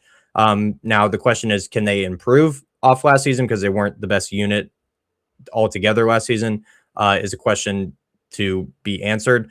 On the defensive side, Malachi Williams comes in from Penn State, Samuel Okunlola from Colorado, Javion Hilson from Missouri, Cortez Harris from Penn State. Just a a good chunk of players coming in on the defensive line that were transfers, but the main name to look out for, Kamari Copeland, does return at interior defensive tackle. 48 tackles last season, 8 tackles for loss, 5 sacks for this Virginia Tech defensive front, I think is huge to retain him. The linebacker group pretty much is the same from last season. Caleb Spencer, Noah Chambers do return. Curtis Jones is inserted from West Virginia, 22 tackles, 3 tackles for loss, and 2 pass breakups. Keon Wiley, who was a fan favorite at Penn State, 28 tackles, 3 tackles for loss.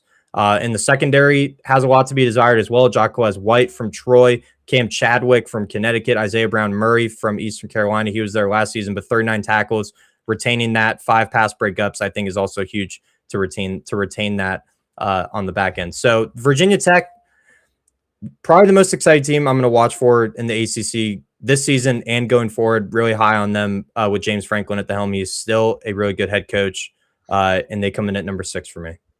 Yeah, and I had them a little bit higher, seeing as I didn't even fill out my top 5, or at least even start to fill out my top 5. So they do come in as like number 5 for me. I do like this Virginia Tech football team going into this year. And you talked a lot about the guys that they added, which they're going to be exciting guys to watch.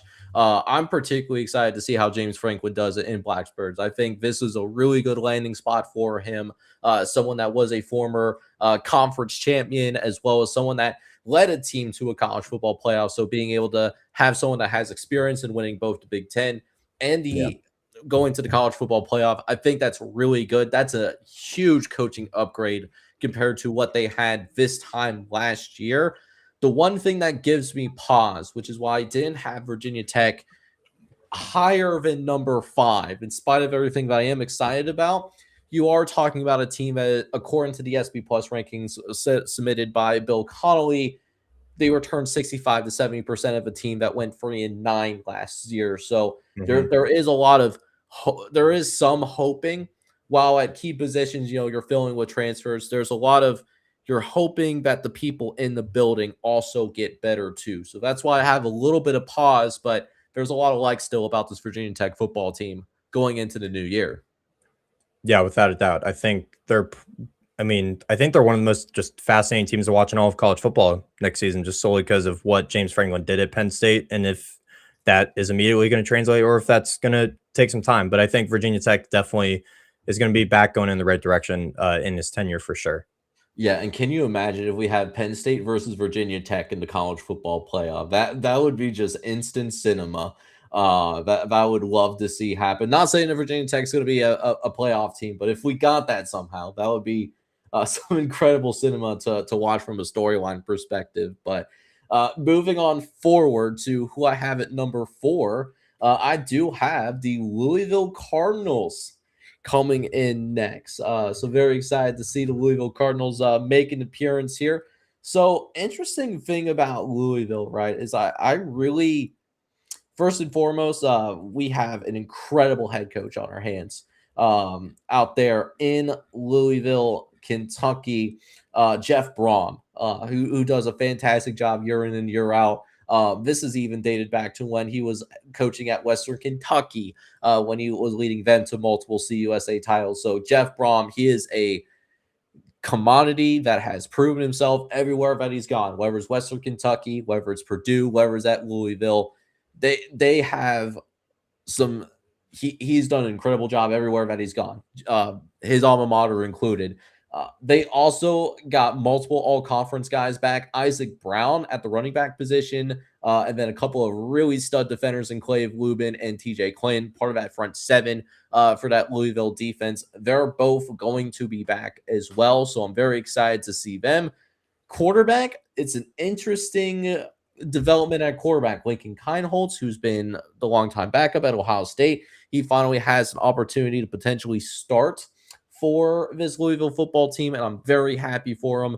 Someone where the first time that he lost a quarterback battle, he could have entered the transfer portal right away. He didn't do that. He stuck it out, so I have a ton of respect for him to do that and waiting till the end of the season to get his shot in terms of not only getting a starting job, but getting a potential QB1 job. And it's a really good destination as well. Jeff Brom's quite the quarterback whisperer. He also added Devin Widener, who transfers from West Georgia. I think is an intriguing add at the quarterback position. Someone that could be a good backup in the event that Kineholz gets hurt or he doesn't perform. Over 2,000 total yards. And then how about that receiving core? That receiving core is going to be fun next year. Trey Richardson, Wayne McCoy, and then Jackson Voth from Drake. Not talking about the rapper Ivor, but the Pioneer League school getting some love as well. He's someone that could potentially be in the mix of being in that starting rotation. Plus Braden Foley, who was one of the best tight ends at the G5 last year. He's now a Louisville Cardinal as well. Defense should be solid as well. I do like the interior defensive lineman that they brought in, and Jared Smith II and Tommy Zesmir. And then Keon and Stringer to round things out, transferring into this Louisville football program, 4 pass breakups and 70 tackles, more of that box safety. So lots to like here. Not a ton of stars outside of Isaac Brown and a couple of key defensive players, but a lot of very good players that know their role, and I think they're going to do their role effectively this upcoming year. Yeah, I'm a little higher in Louisville. I have them at number 3 for me. I think they're going to be right up at the top, competing to go to Charlotte. I'm not going to lie. I think that's the ceiling that this Louisville team has. I am really high on Lincoln Kineholz coming in this season. I mean, if you're competing for a starting job at Ohio State, you clearly have some capability of being a very capable starting quarterback. It's just we haven't seen that yet because he got beat up by Julian Sand. So I'm really high on him coming in this season. I think he could be the difference maker. I think he's an upgrade to Miller Moss of last season for Louisville, who he looked to be turnover prone. Isaac Brown and Kaywan Brown in the backfield, dynamic duo. Thunder and Lightning, I think you can't overlook them in the backfield. They're going to be a dynamic duo. The receiver group you pointed out, I'm really keeping an eye out on. Brody Foley, huge name added from Tulsa, 500 yards, 7 touchdowns at tight end. Finding that production from that position is very rare nowadays in the world of college football that we're in. Now, the biggest question mark for me with Louisville, they retain 1 starter on the offensive line. But their additions that they do make through the portal, Kason Henry from South Carolina, Johnny Brown from Georgia Southern, Onwari O'Neal from Delaware, Nair Jackson from Florida International, and Evan Wibberly from Kentucky are probably good enough talents to be able to fill in for the offensive line unit for Louisville next season in front of Lincoln Kineholz. It's just whether that does come to fruition, because if that does come to fruition, I think they're competing to go to Charlotte. I really think that that's the level that Louisville is at. I think this defense retains enough and adds enough to be able to compete as they did last season. And, you know, we've said it time again on the show before. We are both Jeff Brom guys. I'm pretty sure all of our contributors are Jeff Brom guys. We love Jeff Brom on this program. So Jeff Brom, trust, baby. So Jeff Brom or Louisville SID, if you're listening, we would love to come meet you. We love you, Jeff Brom. But aside from that, I think this is a fringe team going to Charlotte, if not competing for a at large bid in the playoff. I'm going to say that right now. I think that's their ceiling. Yeah, and I will say this is a little bit of a spoiler when it comes to Louisville. Candidly, even though I don't have them as a top 2 team in the ACC, from a pure like power ratings and ranking perspective, I do have them tabulated as one of the teams going to Charlotte, alongside the team that ultimately is going to be my number 1 team going into this season. So I am very high with you in terms of this Louisville football team going into this fall. But I am curious, though, with who you have behind Louisville that you still really like, but maybe don't have as high of expectations in terms of those aspirations to make it to Charlotte when December rolls around. Yeah. Potentially the coach with the most to play for in all of college football this season, in my opinion, it's Dabo Swinney and Clemson. I think this is arguably the biggest season Dabo Swinney's had in a while.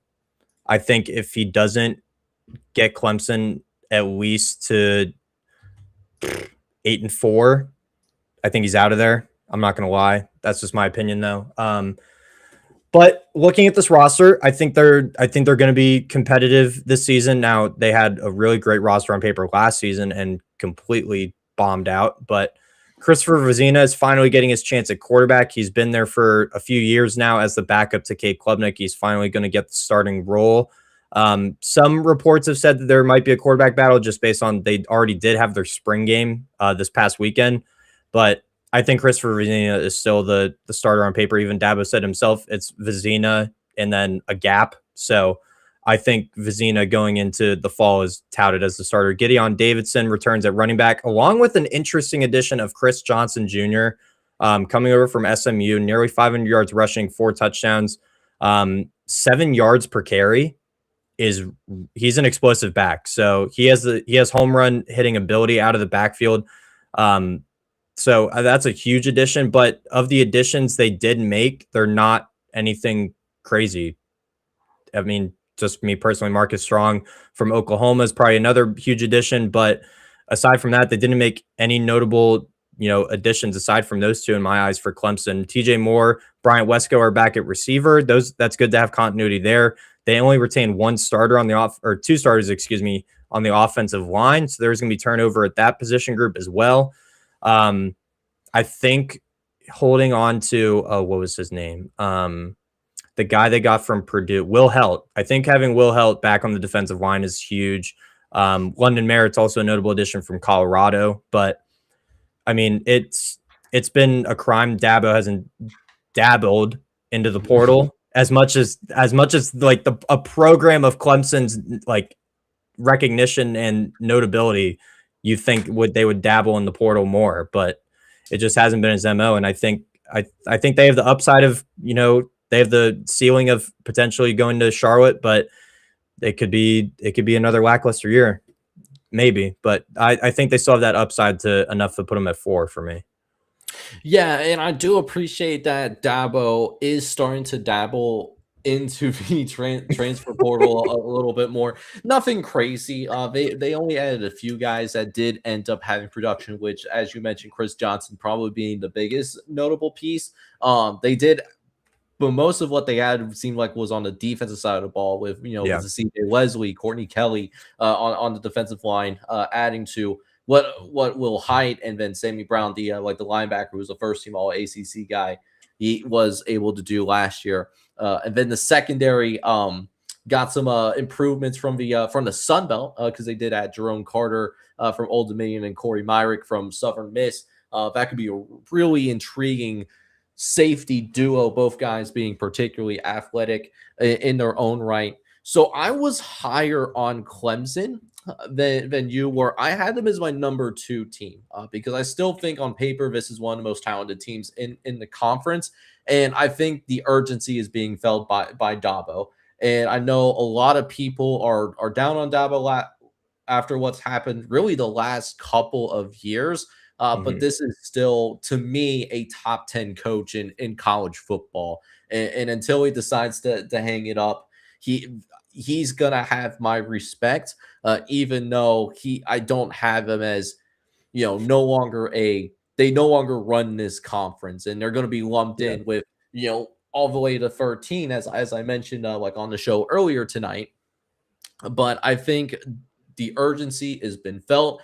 I'm gonna believe in Dabo on this one until he decides to hang it up. When he does decide to hang it up, he's going to go to the College Football Hall of Fame. I'm gonna say that right now. Winning multiple national titles.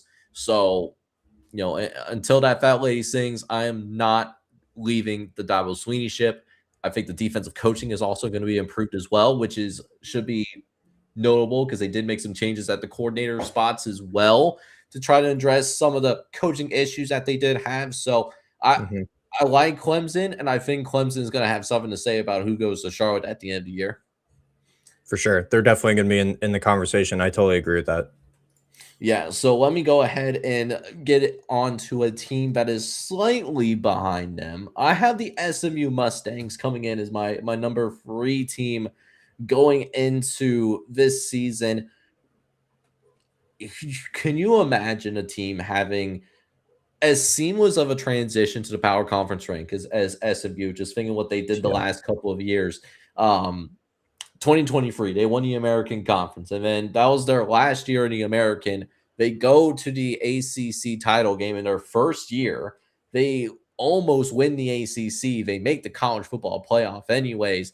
And then even 2025, while it's considered a step back, at the same time, though, I mean, that was still a really good year. They have one of the best quarterbacks in the ACC and Kevin Jennings. I love Kevin Jennings, man. He is an absolute stud muffin out there on the football field. He's going to have a couple of new toys to throw that football to as well. Yannick Smith, who transfers from Eastern Carolina, stud. Theo Malin Ostrom, the tight end from Texas A&M, certified stud. Kendrick Raphael transfers from Cal, over 1,100 yards, stud. And then defensive side of the ball, they add some reinforcements there too. Marquez White, the defensive lineman from UMass, 5 sacks. Jarvis Lee and Jimmy Wyrick also coming from the American Conference as well to shore things up on the secondary. So this SMU football team, man, they while they don't have maybe as high of a margin of error as a Clemson or as a Miami or even maybe a Virginia Tech with the influx of talent that they have, for example, there's a lot of, SMU's got some dudes, and I'm excited to watch SMU football in the fall. Yeah, it's not even just the roster that we like. We love Rhett Lashley. We love Rhett Lashley. Yeah. I mean, you've talked about it perfectly. To lead a transition from the lower FBS to a power conference level in the ACC, I mean, let's not forget their first year in the conference, they played for the conference championship. Let's not forget that. Rhett Lashley, I think, is a borderline top 15 coach in the sport. And I mean, he's building a roster that's going to compete to go to the ACC championship game. I'm not going to repeat all the names that you said. Just point out a couple that I had circled that might have an impact. Jalen Hale is a transfer receiver coming from Alabama. Didn't get a lot of playing time there at Alabama, but I think he has the high upside to be able to be a good contributor. Randy Pittman Jr. was a good contributor to Florida State in the tight end room. Him and Melvin Orstrom, as you said, are going to be tearing it up. I like both of those tight end additions. They retained 3 starters on the offensive line. Marquez White coming in from UMass is a big addition on the defensive line. 43 tackles, 11 tackles for loss, 5 sacks. I mean, that's proven production right there. Ira Singleton is another big addition on the edge coming from South Florida. 17 tackles, 3 tackles for loss, 3 sacks.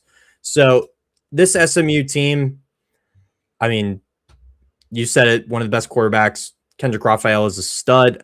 I'm sad that Cal lost him. I wish Cal had retained him, but at least he's staying in the conference, playing for a really good head coach behind a really good quarterback. The offensive line, if they can all click, adding 2 new starters to that group. A knock I will give them, they are replacing both coordinators. That is a knock that I will put out there, but I think Rhett Lashley is going to be able to gather the troops, put together another really good season for the Mustangs, and I think they just may go back to Charlotte. Once again, I have them as my number 2 team. Yeah, so and I think there's going to be no surprise of who we have as the number 1 team in the ACC. And I don't like to use this terminology very often, and it's the quintessential and it's not even close. But it feels like Miami is kind of in its in its tier of its own.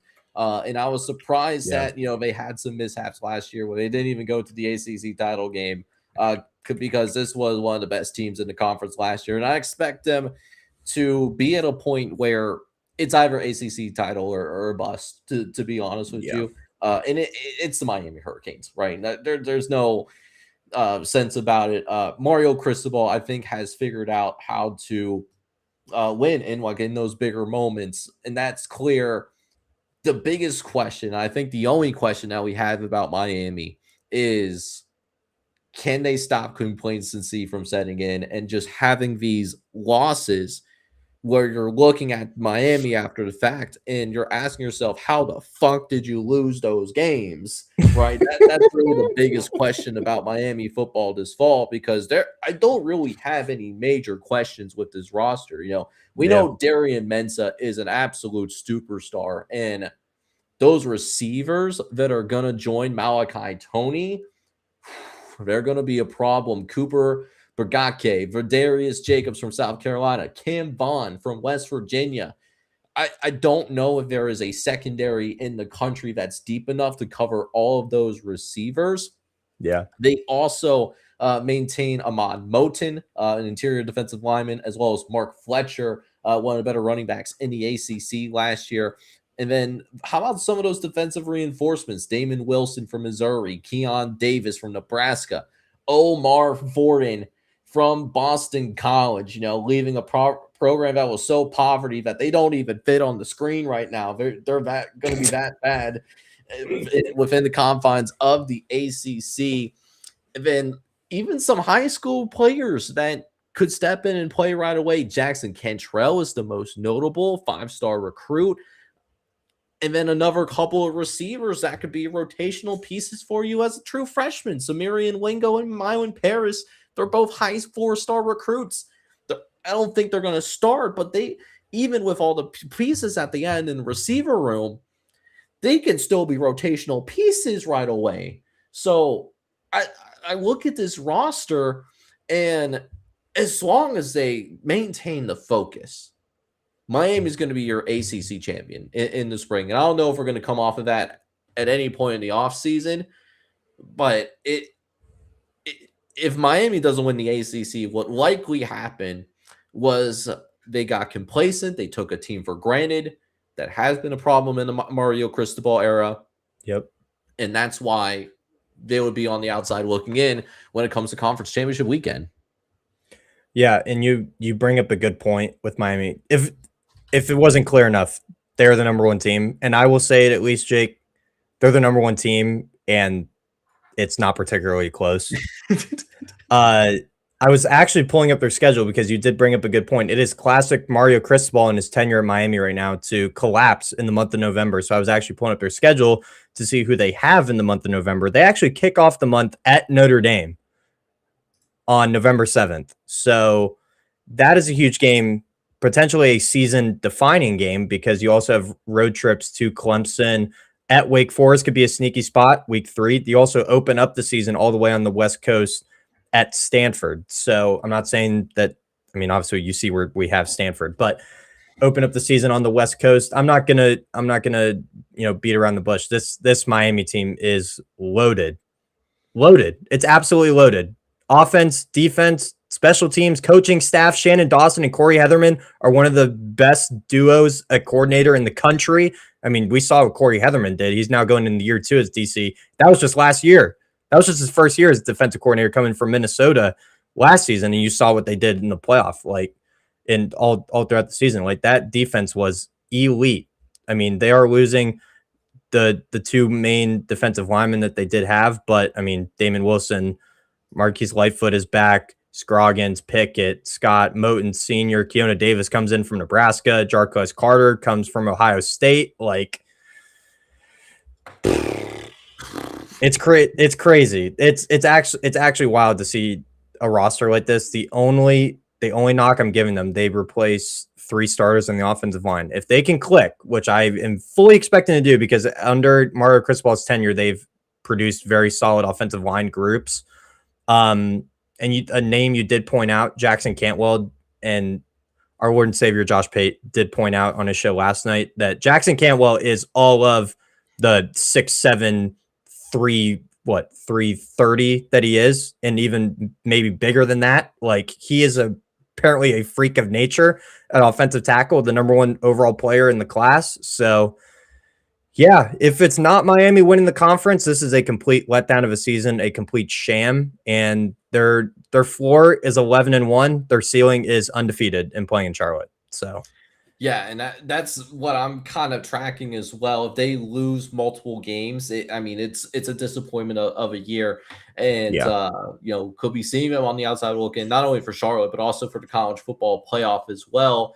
One team that I do think would give them a hard time is Notre Dame. And I want to talk about Notre Dame, even though they're not officially an ACC member, but technically they are with the scheduling agreement. I do think, candidly, if Notre Dame was a member of this conference from a football perspective officially, I would have Notre Dame ahead of every one of the teams that we include, because not only were they extremely close to making the college football playoff, but they also have an extreme number of returning production coming back as well. So that's something that I did want to add, because I know that's on Miami's schedule in particular. One game to definitely keep an eye out for as well, because I think, if I'm not mistaken, they had, and I could be thinking of Notre Dame as well. So if I am, that's an oopsie on my part. But I believe that they possibly go and play against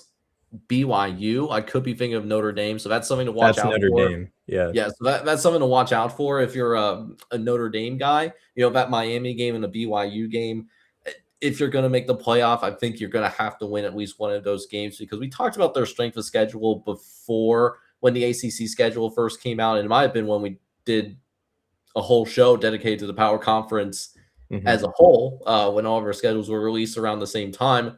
Love that for them.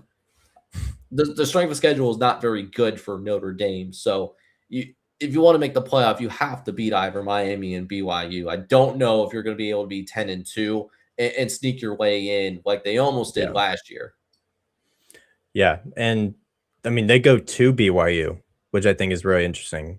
I mean, we've seen BYU be a tough place to play over the last few years and throughout their history. So, I mean, those are the two games, at least for Notre Dame, you have to circle: Miami and BYU. Yeah, I mean, if Notre Dame was in the ACC, an official ACC member in football, they would probably be my number one team as well. I'd probably give them a slight edge over Miami. I think their rosters actually do match up pretty well, especially now at the quarterback position. CJ Carr against Darian Mensah would be absolute cinema. So, but I'm glad we get that matchup once again, November 7th, Notre Dame, Miami. I'm going to be nowhere else except in front of a TV at that time. So count me in.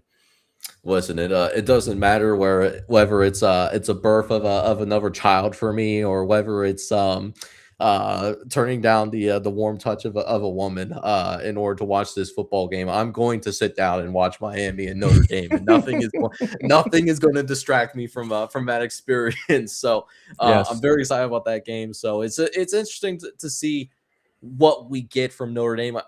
We think that Notre Dame is at least going to be a top 25 team this year. I think that's the floor. If they fell outside of the top 25 at any point, that would be a surprise for sure. But certainly a team that not only is a playoff caliber team, but it's going to be a national championship contender, as is the Miami Hurricanes. So that's going to be a big time matchup to watch, and I can't wait to see it. Yeah, one more thing I did want to point out, because I did finalize my preseason model this morning. Boston College was actually rated as the lowest ranked Power 4 team. Okay. Just wanted to throw that out there. I had them at 93 out of all 138 teams. So wow, in the 90s? They were, yeah.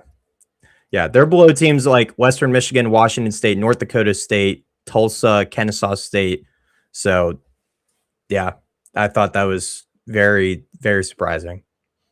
Yeah, because I mean, I had Boston College like down there for sure in terms of the P4s. I mean, I had like one power conference team a little bit lower than Boston College, but I mean, certainly the same thought process when it came down to how it might be a tough time for Boston College. But that's intriguing, just from that perspective.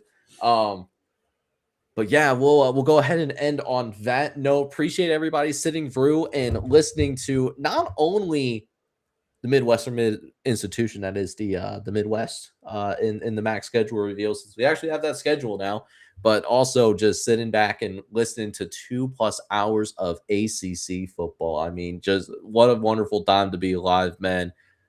Reed, you got any final thoughts before we sign off here tonight, my man? Eat shit, Pitt. I don't know. No, that's not a way to end that. I don't know. I'm good. I'm good. Yeah, that's gonna make it onto like a Pitt hype video. So Clip it. if it Clip it. does, I'll give you I I'll dare give you, you Pat. Pat, I dare you to clip it and use it for your team. Well, it wouldn't be him in the big 2026. It'd probably be some like video intern, but I digress. But hey, really appreciate you guys sitting back and listening to some ACC football, trying to provide some of that March content that the people are yearning for. So if you enjoyed this breakdown of the ACC, you can definitely let us know by hitting that like button, as well as hitting that subscribe button as well, if you do happen to be brand new to the channel. But with that being said, this is Jake from College Football Red Zone, joined by my co-host Reed Napper over at Love for the Game podcast. You can find his stuff over on Twitter and on YouTube as well. That's his handle. But with that being said, this is Jake from College Football Red Zone signing off. Hoping you guys are all out there having a good night. Take care, everybody.